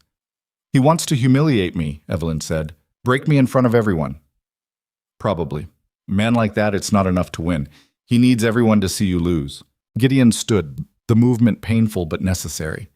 Then we give him his hearing, but we make damn sure he doesn't get the ending he wants. You got a plan? Hartwell asked. Working on it. Who else knows we're here? Just me so far. But Iron Creek's a small town. Someone saw you ride in, and by now half the population knows. Good. Let them talk. Gideon turned to Evelyn. We're not hiding. We walk out of here together, heads up, and we go straight to the church. She looked at him, confused. The church? We got married in this office because it was practical and quick. But if we're going to fight for this, for us, then I want to do it right. Proper vows, witnesses, the whole thing. Let everyone in town see that you're my wife and I'm standing with you no matter what Crow throws at us. Evelyn's eyes filled with tears, but she blinked them back. You want to get married again? Now? With a federal marshal hunting me and Crow waiting to destroy us? Especially now, because after tomorrow, we might not get another chance. Hartwell coughed. The reverend's at the church most afternoons. He'd probably do it if you asked. Then that's where we're going. Gideon offered Evelyn his hand. What do you say? Want to marry me again? She took his hand, a smile breaking through despite everything. Yes, I really do. They walked out of Hartwell's office into Iron Creek's main street, and Gideon felt every eye turned toward them. Conversation stopped. People stared openly. He'd expected it, but it still set his teeth on edge. Let them look, Evelyn murmured. We've got nothing to hide. The church was a simple wooden structure at the north end of town, its cross pointing at the gray winter sky. They found Reverend Thomas inside, organizing hymnals with the careful precision of a man who'd run out of important work years ago. He looked up when they entered, recognition dawning slowly. Mr. Hale, and this must be your wife. It is. We need a favor, Reverend. Thomas set down his hymnals. I heard there's been some trouble. Men asking questions, showing papers. There has, which is why we're here. Gideon kept his voice level. We were married by Judge Hartwell a few months back. Legal and binding, but we want to do it again here, with proper vows and witnesses. Today, if you're willing. The Reverend's eyebrows rose. Today? That's rather sudden. There's a hearing tomorrow. Federal marshals involved. Things could go badly. Gideon met his eyes directly. If they do, I want to make sure everyone knows she's mine and I chose this. Not survival, not convenience. Choice. Thomas studied them both for a long moment. You understand what you're asking? A church wedding is a sacred covenant. It's not something to be done lightly or for show. It's not for show, Evelyn said quietly. I love him, Reverend, and whatever happens tomorrow, I want to stand before this community and say so. Something in her voice must have convinced him, because Thomas nodded slowly. All right, give me an hour to prepare and spread the word. A wedding should have witnesses. Thank you, Gideon said. They left the church and walked toward the boarding house, needing somewhere to wait, somewhere to prepare. Mrs. Brennan met them at the door, her sharp eyes taking in everything. Gideon's crutch, Evelyn's nervous hands, the weight they both carried. Heard you were back. Heard about the trouble, too. We're handling it, Gideon said. Are you now? She stepped aside to let them in. Room's available if you need it, same one as before. Upstairs, in the small room where this had all started months ago, they stood by the window looking out at Iron Creek, the town that might destroy them or save them, depending on how the next 24 hours played out. Are you sure about this? Evelyn asked. The wedding, I mean. It won't change what happens tomorrow. No, but it'll change how we face it. Gideon turned to her side. First time we did this, it was a transaction, two people desperate enough to bargain with strangers. But that's not what this is anymore. What is it? He pulled her close, careful of his injured leg. It's me telling you and everyone else that I choose you. Every single day, I choose you. And nothing Crow or Wade or anyone else says is going to change that. She kissed him then, hard and fierce, pouring months of fear and hope and love into it. When they broke apart, both were breathing hard. I should find something decent to wear, Evelyn said. Can't get married in trail clothes twice. Mrs. Brennan might have something. She seems to have opinions about everything else. Evelyn laughed despite the tension. I'll ask. She left, and Gideon sat heavily on the bed, his legs screaming after the morning's riding and walking. He closed his eyes and tried to organize his thoughts for tomorrow. They needed witnesses. They needed Patterson, the stage driver Evelyn had saved. They needed anyone who could testify to her character, her actions, anything that contradicted Crow's narrative. A knock on the door interrupted his planning. Come in. Mrs. Brennan entered, carrying a bundle of dark blue fabric. Your wife said she needed a dress. This was my daughter's. She died of influenza 3 years back, but I kept her things. Figured someone might need them eventually. Gideon stood. That's generous of you. Don't mistake it for sentiment. I just don't like seeing innocent women railroaded by rich men who think they own the world. She set the dress on the bed. That girl of yours, she really steal from Crow? Yes. Mrs. Brennan's expression didn't change. Good. Hope she took plenty. She did. Even better. The older woman studied him. You love her? Yes, ma'am. Then fight for her tomorrow. Don't let them take her without making them work for it. I don't plan to. She left, and Gideon returned to his planning. But his thoughts kept drifting to Evelyn, to the way she'd looked pulling him through that storm, to the fierce determination in her eyes when she'd said she was done running. He'd fight for her. He'd fight until he had nothing left, because she'd done the same for him. An hour later, they walked back to the church together. Evelyn wore the blue dress, her hair arranged simply but carefully. She looked beautiful and terrified and determined all at once. The church was fuller than Gideon had expected. Maybe 30 people scattered among the pews, Mrs. Brennan in front, a few miners Gideon recognized from the general store, some families from the outlying claims. Even Judge Hartwell had shown up, standing in the back with his arms crossed. And there, in the last pew, a man Gideon didn't know, well-dressed, cold-eyed, watching everything with the careful attention of a predator. Victor Crow had come to watch them marry. Evelyn saw him too. Her step faltered, but Gideon squeezed her hand and kept walking. They wouldn't give Crow the satisfaction of fear. Reverend Thomas stood at the altar, his Bible open, his expression solemn. Dearly beloved, we are gathered here in the sight of heaven to join this man and this woman in holy matrimony. The ceremony was simple and traditional.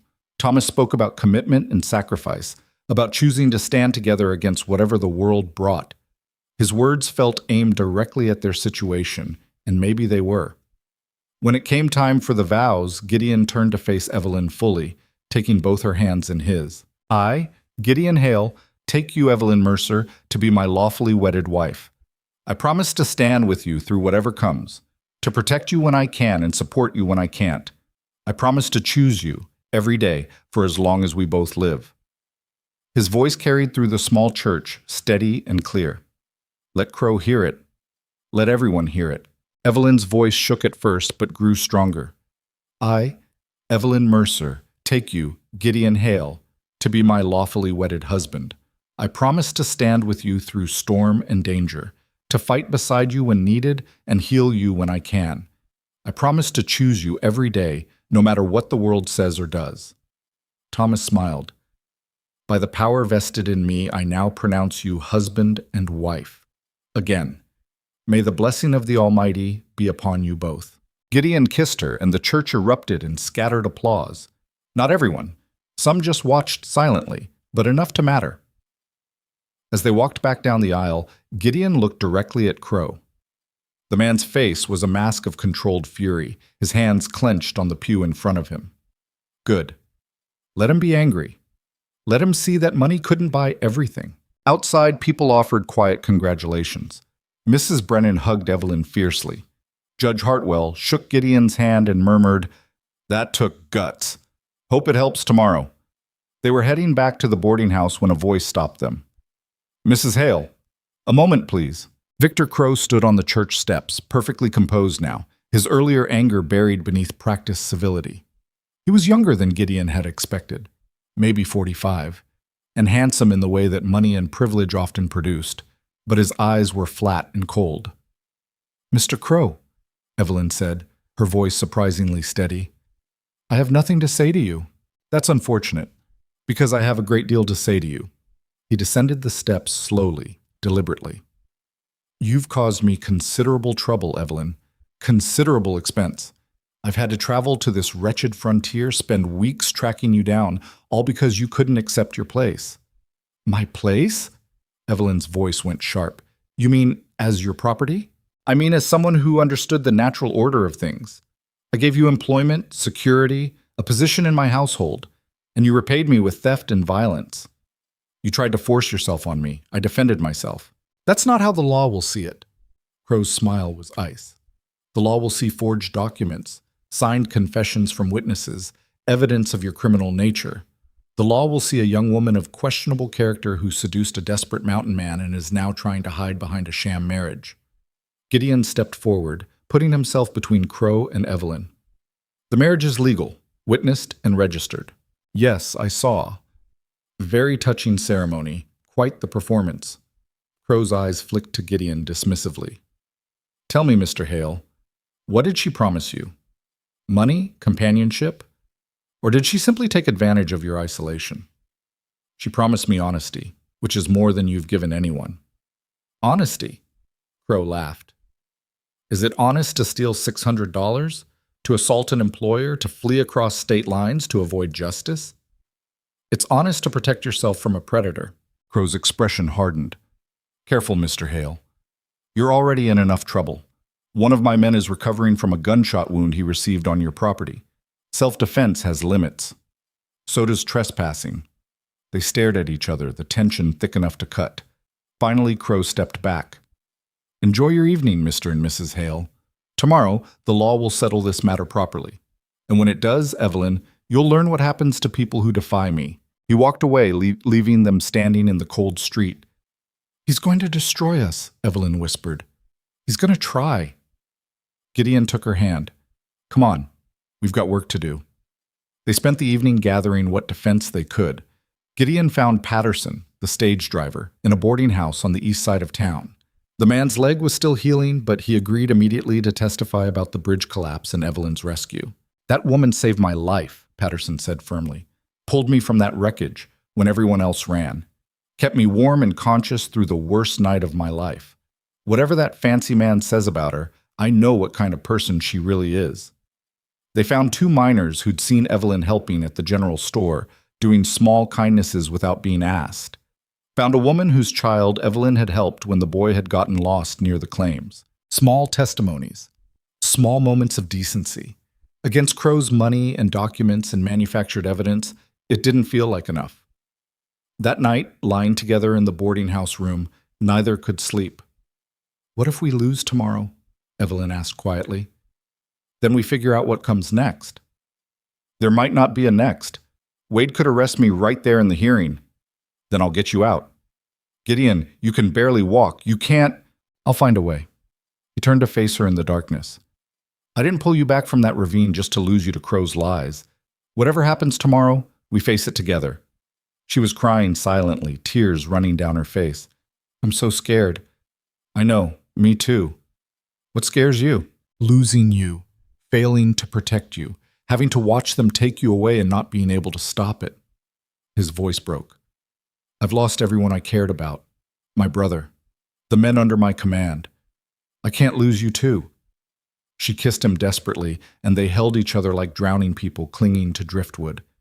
They made love slowly, tenderly, both trying to memorize every touch in case it was the last. Afterward, as gray dawn light began to creep through the window, Evelyn spoke quietly. "If they take me, I need you to promise something." "No." "Listen. If they take me, you don't come after me. You don't throw your life away trying to break me out of prison or chase Crow back to St. Louis. You stay here. You live. You find someone else eventually, and you're happy. Promise me." "I can't promise that." "Gideon, no. You don't get to ask me to just move on like you were nothing, like these months meant nothing." He pulled her closer. "You're the first thing that's made sense to me since the war ended. The first person who saw past the damage and the scars and made me believe I deserved something good. So no, I won't promise to forget you. I won't promise to move on. I'll promise to fight until there's nothing left to fight with." She sobbed against his chest, and he held her while the sun rose on what might be their last day together. The hearing was set for 10 o'clock in the town hall. By 9:30, the building was packed. Every available seat taken, people standing along the walls, more crowding outside the windows. Iron Creek loved a spectacle, and this promised to be the biggest one they'd seen in years. Gideon and Evelyn sat at a rough table on one side of the room. Across from them, Victor Crow sat with his lawyers, two sharp-eyed men from Denver who looked like they'd come to devour someone and weren't picky about who. At the front, Judge Hartwell presided, with Federal Marshal Clayton Wade standing to his right. Wade was a tall man, weathered and hard, with gray in his beard and eyes that missed nothing. Hartwell called the room to order. "This is a preliminary hearing to determine if charges against Mrs. Evelyn Hale have sufficient merit to proceed to trial. Mr. Crow, you may present your case." The first lawyer stood, spreading papers on the table. "Your Honor, the facts are simple. Mrs. Hale, while employed as a governess in Mr. Crow's household, stole $600 in cash along with various jewelry items. When Mr. Crow confronted her about the theft, she assaulted him, breaking his nose, and fled. We have signed confessions from 3 household staff members who witnessed the theft and assault." He began reading the statements. Each one painted Evelyn as untrustworthy, violent, manipulative. Each one was detailed and damning. Evelyn sat rigid beside Gideon, her face white but composed. When the lawyer finished, Hartwell turned to them. "Mrs. Hale, how do you respond?" Evelyn stood slowly. "The statements are lies, Your Honor. Bought and paid for by a man who tried to force himself on me and couldn't accept rejection." A murmur ran through the crowd. Crow's face darkened, but he said nothing. "That's a serious accusation," Hartwell said. "Can you prove it?" "I can tell you what happened. The night I left, Mr. Crow came to my room uninvited. He made advances. When I refused, he became violent. I defended myself with whatever I could reach, which happened to be a candlestick. I did break his nose. And yes, I took money from his safe on my way out. Money I felt I'd earned dealing with his harassment for 6 months." "So you admit to theft and assault?" "I admit to defending myself and taking what I was owed. If that's theft in the eyes of the law, then I'm guilty. But I won't apologize for protecting myself from a predator." The room erupted, people talking over each other, shouting questions, arguing. Hartwell hammered for order. Crow's lawyer jumped up. "Your Honor, you see the kind of person we're dealing with? Violent, unrepentant, willing to slander a respected businessman to avoid responsibility." "I'm not slandering anyone," Evelyn cut in. I'm telling the truth. And if Mr. Crow wants to deny it, let him stand up and swear under oath that he never touched me, never made advances, never came to my room that night. All eyes turned to Crow. He sat perfectly still, his expression unreadable. Mr. Crow? Hartwell prompted. I don't have to defend myself against the baseless accusations of a thief, Crow said smoothly. The evidence speaks for itself. The evidence is forged, Evelyn said. Those confessions were bought. Those people will say whatever you paid them to say. Prove it, Crow's lawyer shot back. I can't, because I'm one woman with no money standing against a man who owns half of St. Louis. But that doesn't make him right. It just makes him powerful. Marshal Wade finally spoke, his voice cutting through the chaos. Judge Hartwell, if I may, I've reviewed the documents Mr. Crow provided. They appear legitimate, but I've also made inquiries of my own. He pulled out a notebook. I sent telegrams to St. Louis before the hearing, asked about Mr. Crow's reputation, his business dealings, his character. And? Hartwell leaned forward. And the responses were interesting. 3 different sources mentioned that Mr. Crow has a history of trouble with female employees. Nothing proven, nothing prosecuted, but enough smoke to suggest fire. Crow stood abruptly. This is outrageous. You're taking the word of unnamed gossips over sworn statements? I'm doing my job, Mr. Crow, which is to find the truth, not to rubber stamp whatever narrative you've constructed. Wade turned to Evelyn. Ma'am, you say you saved a stage driver after a bridge collapse? I did. Mr. Patterson, you're in the room. Come forward. Patterson hobbled to the front on his crutch, his leg still healing. Marshal, tell us what happened the night that bridge went down. Patterson did. Described the collapse, the panic, the freezing water. Described how Evelyn had pulled him from the wreckage and kept him alive through the night while everyone else looked after themselves. That woman's a hero, Patterson finished. I don't care what papers you got. I know what kind of person she is because she saved my life when she could have saved herself. More witnesses came forward then. Mrs. Brennan testified about Evelyn's condition when she arrived.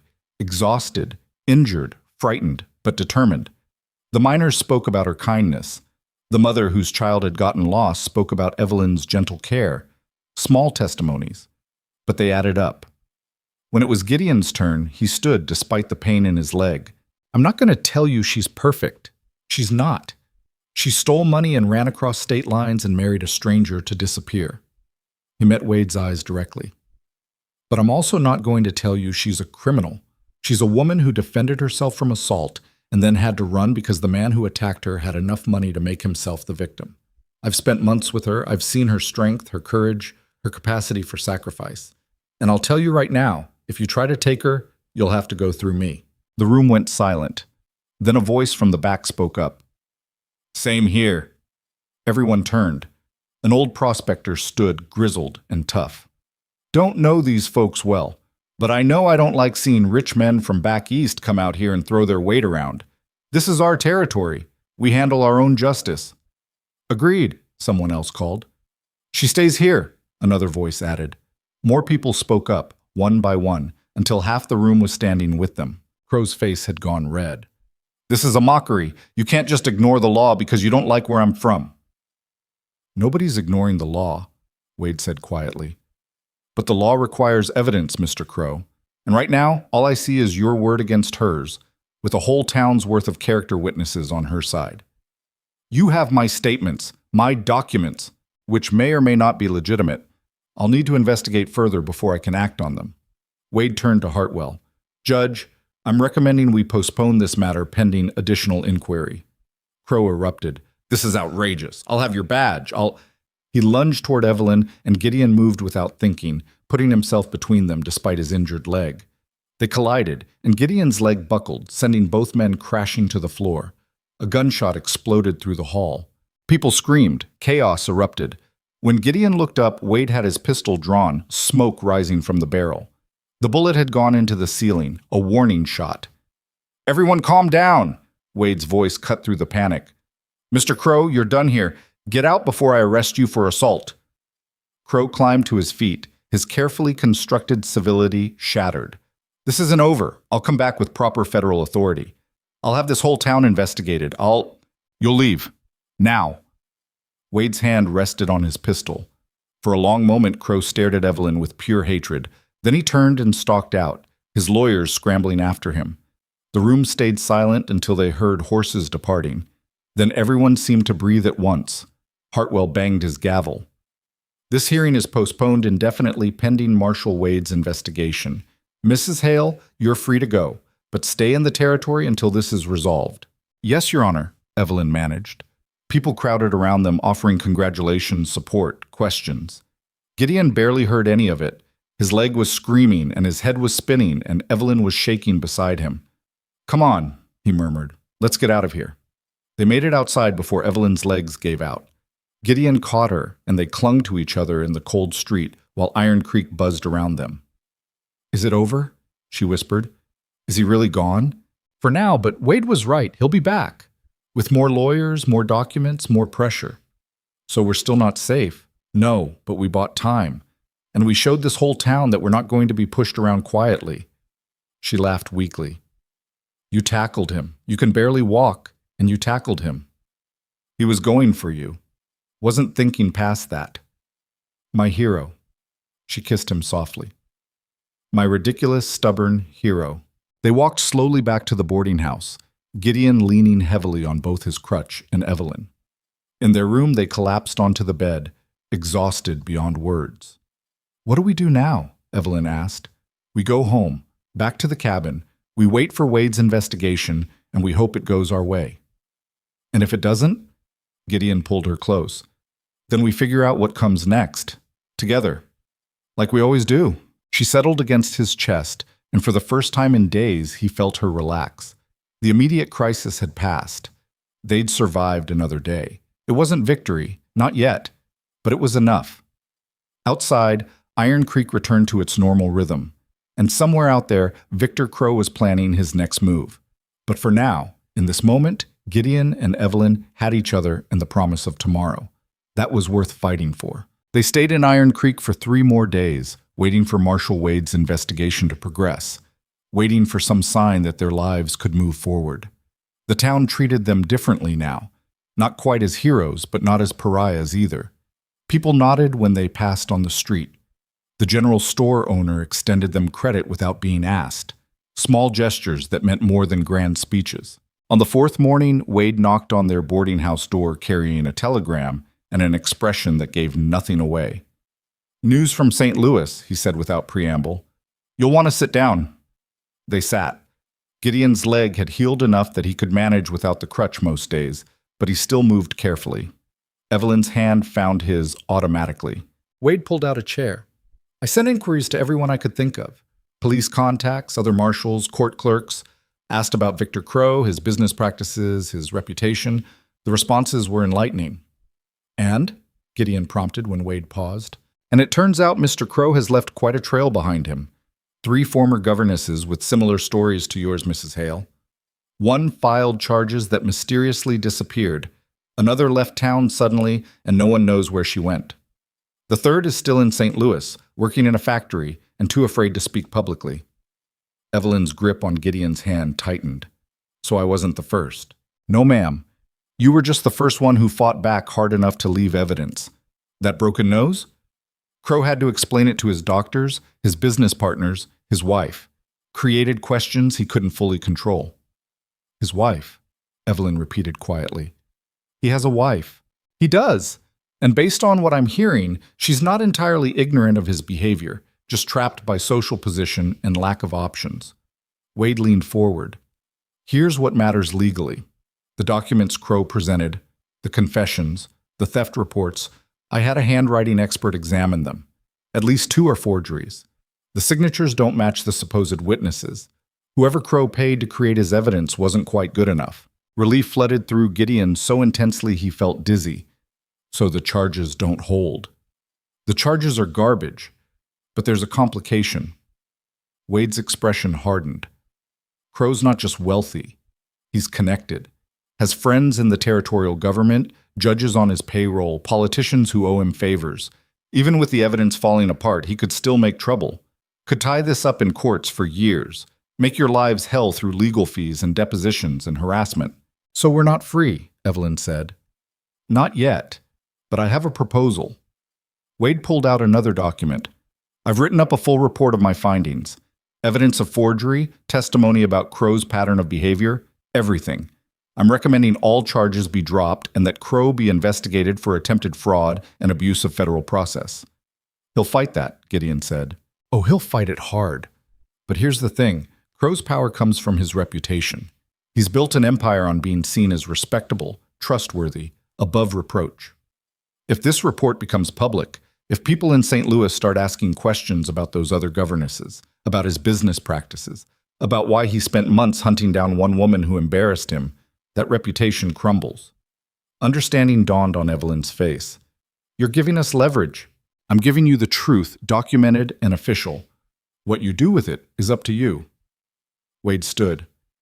Crow's staying at the hotel, been there since the hearing, drinking and complaining to anyone who'll listen. If you want to settle this, now's the time, before he regroups and brings in more lawyers. After Wade left, Gideon and Evelyn sat in silence for a long time. We should talk to him, Evelyn finally said. End this face to face. You sure? You don't owe him anything, least of all a conversation. I know, but I want to look him in the eye and tell him he lost. That for all his money and power, he couldn't break me. She stood, her posture straightening with decision. I spent months running, months afraid. I'm done being afraid of Victor Crow. They found him in the hotel saloon, sitting alone at a corner table with a bottle of expensive whiskey that looked mostly empty. He'd aged in the days since the hearing. New lines around his eyes, a hardness to his mouth that suggested he'd been grinding his teeth. When he saw them approach, hatred flashed across his face before he schooled it to cold contempt. Come to gloat, he asked. Come to offer you a choice, Evelyn said, sitting down across from him without being invited. Gideon remained standing, one hand resting on the back of her chair. Crow poured himself another drink. I'm not interested in choices from thieves? Then you're going to hate what I have to say. Evelyn laid Wade's report on the table. The marshal's investigation found that your evidence is forged. Your witnesses are liars. Your entire case is built on fabrications that won't survive scrutiny. That proves nothing. I'll bring in better lawyers, better experts. You'll bring in whoever you want. And while you're doing it, this report becomes public. Every newspaper in St. Louis gets a copy. Every judge, every business partner, every society matron who lunches with your wife. They all get to read about your history with governesses, about the pattern of abuse, about how you manufactured evidence to hunt down a woman who rejected you. Crow's hand tightened on his glass. You wouldn't dare. The scandal would destroy you too. I'm already destroyed in St. Louis. You saw to that. But you have something to lose. Your reputation, your business, your wife's willingness to keep pretending she doesn't know what kind of man she married. Evelyn's voice was steady, but Gideon could see the tremor in her hands. So here's the choice. You go back to St. Louis today. You tell everyone the charges were a misunderstanding, that new evidence exonerated me. You leave me alone for the rest of your life. In exchange, this report stays sealed. Your secrets stay secret. And if I refuse, then I spend every penny of that money I stole making sure everyone knows exactly who Victor Crow really is. I find those other governesses and I help them tell their stories. I burn your reputation to the ground and smile while I do it. They stared at each other across the table. Predator and prey reversed. The power dynamic shifted. Crow was still wealthy, still connected, still dangerous. But he was cornered now, and they both knew it. You've changed, Crow said finally. The frightened little governess who worked in my house wouldn't have dared talk to me like this. That governess didn't have anything left to lose. This version of me has everything worth fighting for. She stood. So what's it going to be? Crow drained his glass and stared at the table for a long moment. When he looked up, the hatred in his eyes was naked and raw. You'll regret this. Someday, somehow, you'll regret crossing me. Maybe, but it won't be today. Evelyn turned and walked out, her head high, her steps steady. Gideon followed, but paused at the door. One more thing, Crow. If you ever come near her again, if you send more men, more lawyers, more threats, I won't be as reasonable as she was. Mountain has a lot of places a man could disappear and never be found. Remember that. He left Crow sitting alone with his whiskey and his rage. Outside, Evelyn made it halfway down the street before her legs gave out. Gideon caught her, and she clung to him, shaking with adrenaline and relief and leftover fear. I did it, she gasped. I actually did it. You were magnificent. I was terrified. Doesn't make it less magnificent. He held her until the shaking stopped. Come on, let's go home. They left Iron Creek the next morning. Wade had confirmed that Crow checked out of the hotel before dawn, heading east with his lawyers and his wounded pride. The charges were officially dropped, the case closed. Evelyn Hale was a free woman. The ride up the mountain felt different this time. Not desperate flight or grim determination, but something closer to peace. The cabin appeared through the trees like a promise kept, smoke-stained and weathered, and exactly what they needed. I missed this place, Evelyn said, dismounting. How strange is that? I missed a tiny cabin in the middle of nowhere. Not strange at all. It's home. They settled back into their routines, but everything felt different now. Lighter somehow, like a weight they'd been carrying had finally been set down. Gideon's leg continued healing. Evelyn's hands had scarred, but remained strong. The mountain tested them with weather and wildlife and the thousand small dangers of isolation, but they faced it together. Winter deepened. Heavy snows came and went. They shared warmth by the fire, read books aloud, made love in the darkness, and talked until dawn. Life contracted to the space between the cabin walls, and somehow that felt exactly right. It was late February when Evelyn first suspected. She'd been sick in the mornings for a week, exhausted by mid-afternoon, emotional in ways that didn't match her personality. She'd noticed her body changing, subtle shifts that added up to something impossible and terrifying and wonderful. She told Gideon one night after dinner, the words coming out rushed and nervous. I think I'm pregnant. He went completely still. You're sure? Not completely, but all the signs are there. I'm maybe 2 months along. It happened probably around the time of the hearing or just after. The stress and everything, I didn't notice at first, but now... She stopped, reading his face. Say something. Gideon set down his coffee carefully, like he was afraid of breaking something. Then he crossed to her and knelt in front of her chair, taking her hands in his. I'm terrified, he said honestly. Childbirth up here with no doctor, no help, that's dangerous. We could lose you. We could lose the baby. We could lose everything we've built. I know. But I'm also... His voice broke. I'm so happy I can barely breathe. The thought of you carrying our child, of building a family here, of having something good come from all this. It's more than I ever let myself hope for. Evelyn was crying now, relief and fear mixing together. So we're doing this? Having a baby on a mountain in the middle of winter with no idea what we're doing? Seems like that's been our approach to everything so far. Why stop now? She laughed through her tears, and he pulled her into his arms, holding her while they both processed what this meant. The pregnancy progressed through late winter and into early spring. Evelyn's body changed in ways that fascinated and terrified them both. Gideon read every medical text he could find in Iron Creek, memorizing what to expect, what could go wrong, what to do in emergencies. He stocked up on supplies, prepared the cabin, built a cradle from pine wood that he sanded until it was smooth as glass. They made plans for what to do if complications arose, who to send for in Iron Creek, how to get Evelyn down the mountain if necessary, which herbs might help with pain or bleeding. But underlying all the planning was the knowledge that when labor came, they'd be mostly on their own. The baby was due in late August. By July, Evelyn was enormous and uncomfortable in counting the days. The summer heat made everything worse.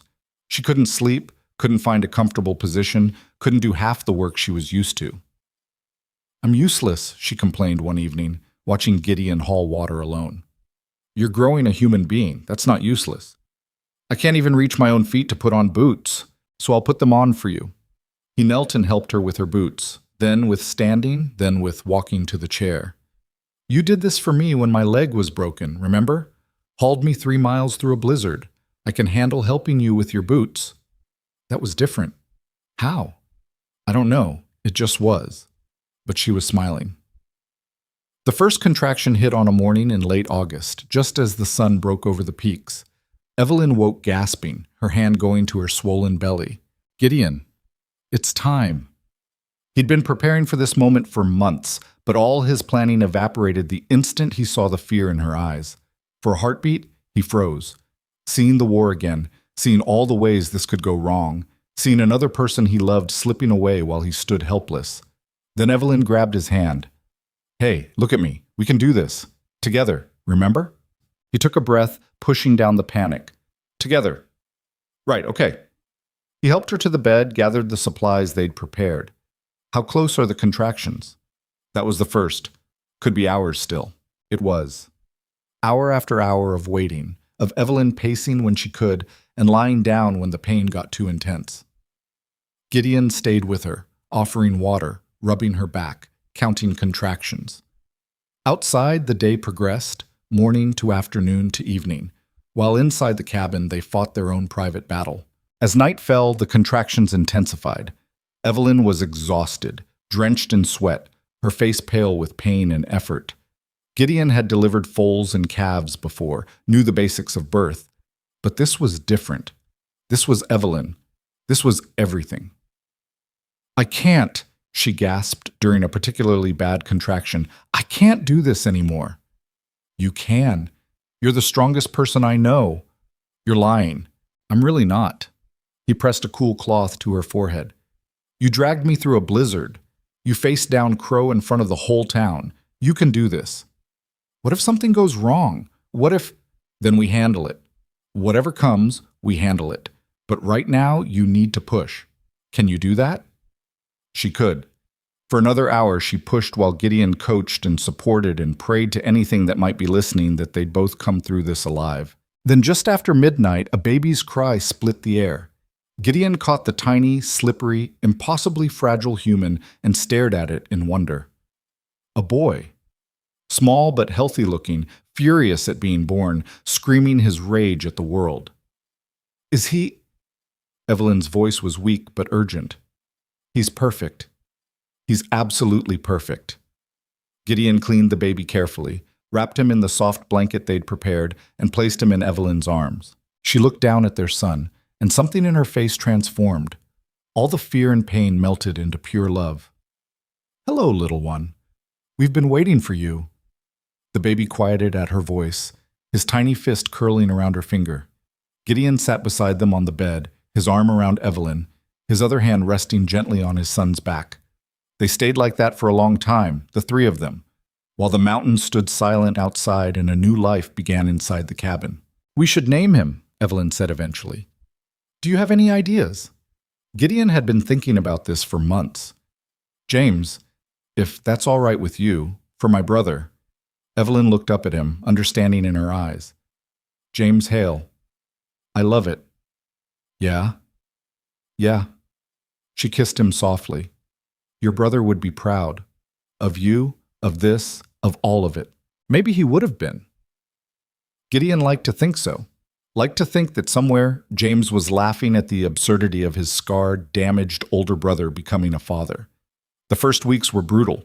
James cried constantly, needed feeding every few hours, slept in short bursts that left Gideon and Evelyn stumbling through the days like drunks. They took turns walking him, rocking him, singing half-remembered songs from their childhoods. But there were moments of perfect clarity, too. The first time James smiled, the way he'd calm when he heard Evelyn's voice. The night Gideon woke to find his son gripping his finger with surprising strength, blue eyes staring up at him with infant gravity. I'm going to mess this up, Gideon confessed one night, holding James while Evelyn slept. I don't know how to be a father. I barely know how to be a person. But James just made a small sound and kept holding his finger, and somehow that was enough. As autumn arrived and James grew stronger, they settled into new rhythms. Evelyn healed slowly, regaining her strength. Gideon learned to work the trapline one-handed while carrying his son in a sling. They taught James about the mountain in baby talk and lullabies, introducing him to wind and snow and endless sky. One afternoon in October, riders appeared on the trail. Gideon grabbed his rifle instinctively, but Evelyn recognized one of them. It's Marshal Wade. The marshal dismounted, looking tired but pleased. Mr. and Mrs. Hale, hope I'm not intruding. Not at all, Evelyn said, stepping out with James in her arms. What brings you all the way up here? Wade smiled at the baby. Congratulations, first of all. Handsome boy. Thank you. This is James. Good name. Wade's expression turned serious. I came to deliver news. Victor Crow is dead. The words hung in the cold air. Gideon felt Evelyn tense beside him. What happened? She asked quietly. Heart gave out, according to the doctors. Dropped dead in his office 2 weeks ago. His business partners are fighting over the empire. His wife's contesting the will. The whole thing's a mess. Wade pulled out a document. But before he died, he signed this. Official statement withdrawing all charges against you, admitting the evidence was fabricated, clearing your name completely. Evelyn took the document with shaking hands. Why would he do that? Can't say for certain. Maybe his conscience caught up with him at the end.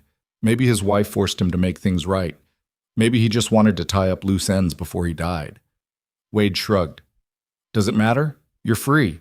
Completely and officially free. No one's looking for you. No charges hanging over your head. It's over. Over. The word felt strange. They'd lived with the threat of Crow for so long that his absence left a hole in their understanding of the world. Thank you, Evelyn managed, for everything you did, for believing us. Was just doing my job. But you're welcome. Wade tipped his hat. I'll leave you folks to your life. You've earned the peace. After he left, Gideon and Evelyn stood together outside the cabin, James between them, watching the marshal disappear down the trail.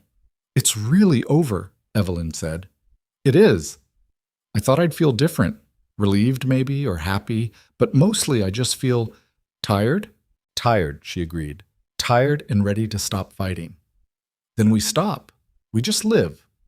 They went inside, and for the first time in longer than either could remember, they let themselves simply exist. No planning for the next crisis. No watching over their shoulders. No fear of what tomorrow might bring. Just life. Simple, hard, beautiful life on a mountain far from everywhere that mattered. The years passed the way years do in places like this, slowly and all at once. James grew from infant to toddler to boy, learning to walk on the same floors where his parents had learned to love each other. He was quick and curious and fearless in ways that terrified Gideon and delighted Evelyn. They taught him to read using the books Evelyn had brought from St. Louis, taught him to track and hunt and respect the mountain that was his home, taught him that strength meant protecting people weaker than yourself, and that real courage was choosing kindness when cruelty would be easier. The cabin expanded. Gideon added a room for James, then a covered porch, then a small barn for the animals. The place that had been a survival box became a home, filled with James's laughter and Evelyn's singing and the quiet satisfaction of work well done. Iron Creek changed too. The town grew, became more civilized, less wild. But the Hales remained constants, the mountain family that came down twice a year for supplies and gossip, that everyone knew by reputation but few knew well. People spoke of them, of course. The scarred trapper and the woman he'd married sight unseen, who'd faced down a powerful man and built a life from nothing. The stories grew in the telling, became legend, until it was hard to separate truth from myth. But the truth was simpler and more complicated than any story. The truth was two broken people who'd chosen each other when they had nothing, who'd fought together when fighting was all that was left, who'd built something worth protecting from the ruins of their separate pasts. The truth was that love, real love, wasn't about being perfect. It was about showing up for each other when everything was falling apart, about pulling each other through storms, literal and metaphorical, about choosing connection over safety, vulnerability over armor, hope over the easier comfort of despair. One spring evening, when James was 7 and Evelyn was pregnant again, and Gideon's leg only ached in bad weather, they sat together on the porch, watching the sunset paint the peaks gold and purple. Do you ever regret it? Evelyn asked. Answering that advertisement? Bringing a stranger up here? Gideon thought about the man he'd been before she arrived, hollow, damaged, waiting to die. Thought about everything they'd been through, all the fear and pain and desperate struggle. Not for a second, he said. You? Not even half a second. She leaned against his shoulder. Though I do sometimes wonder who I would have become if I'd made different choices. If I'd stayed in St. Louis, or run somewhere else, or never stolen that money. You'd have been someone else. Maybe someone happy. But not this person. Not James's mother. Not my wife. True. She watched James chasing the dog through the clearing, his laughter echoing. I like this person better. Me too. They sat in comfortable silence until James ran up, breathless and dirty and grinning.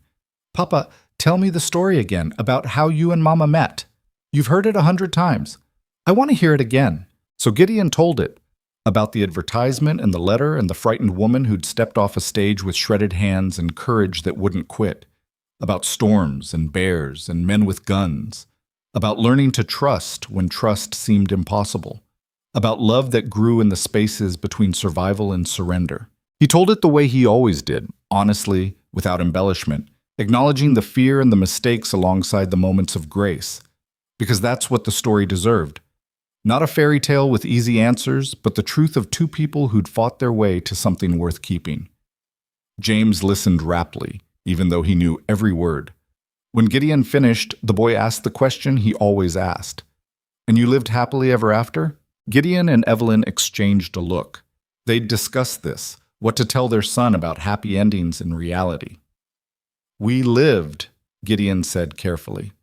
"Some days were happy, some were hard. We lost people we loved and carried scars that never fully healed. But we faced it together, and that made even the hard days worth living." Is that better than happily ever after? I think so, because ever after is a long time, and nobody's happy every single day. But if you can find someone who'll stand with you through the bad days, who'll pull you from ravines and face down your demons, and choose you even when it's difficult, that's worth more than any fairy tale. James considered this with the seriousness of children who haven't yet learned to doubt what their parents tell them. "I'm glad Mama came here, even if it was hard." "Me too, buddy, me too." As darkness fell and they went inside, Gideon paused at the door to look back at the mountain.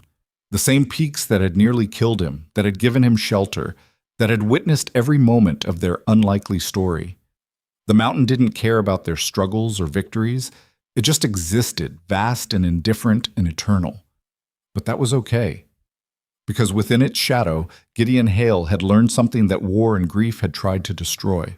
He'd learned that survival wasn't the same as living, that love wasn't weakness, but the only thing strong enough to redeem the worst in us. That second chances existed for people brave enough to reach for them, even when reaching hurt. The mountain hadn't given him these lessons easily. Nothing up here came easy. But that was the point, wasn't it? The things worth having, love, family, home, they required fighting for, required showing up day after day, even when exhaustion and fear screamed for surrender. Evelyn appeared beside him, James already inside and getting ready for bed. "You all right?" she asked. "Yeah, just thinking." "About?" "About how close I came to never knowing this, never knowing you. If I'd burned that letter instead of sending the money. If you'd changed your mind about coming, if any of 100 things had gone differently." She took his hand. "But they didn't. We found each other, Gideon. Against all odds and common sense, we found each other. Best mistake I ever made." "Me too." They stood together in the doorway, balanced between the wilderness outside and the warmth inside, and Gideon understood that this was what happiness looked like. Not perfection, not the absence of struggle, just moments of peace hard-won from chaos, shared with someone who'd seen you at your worst and chosen to stay anyway. Behind them, James called out for his bedtime story. Inside, the fire crackled and the cabin held back the night. Above, stars wheeled in their ancient patterns across the massive sky. And in that moment, on that mountain, Gideon Hale was exactly where he belonged. With Evelyn, with James, with the family they'd built from desperation and determination and love that refused to quit even when quitting would have been easier. The mountain would test them again. Life would bring more storms, more struggles, more losses. But they'd face those challenges the way they'd faced everything else, together, stubborn, unbroken. Because that's what love meant, up here at the edge of the world. It meant surviving. And then, when survival wasn't enough, it meant building something beautiful from the ruins. They went inside and closed the door on the darkness, safe in their small fortress against the infinite night. And if the cabin walls could have spoken, they would have told a simple truth that no amount of money or power could buy. Sometimes the bravest thing you can do is let someone see you, all of you, the scars and the damage and the parts you're ashamed of. And sometimes, if you're incredibly lucky, they'll look at all that brokenness and say, "You're worth fighting for." That was Gideon and Evelyn's story. Not a fairy tale, not perfect, but real and true and theirs. And high above the world, where the air was thin and the cold was brutal and survival was never guaranteed, that was more than enough.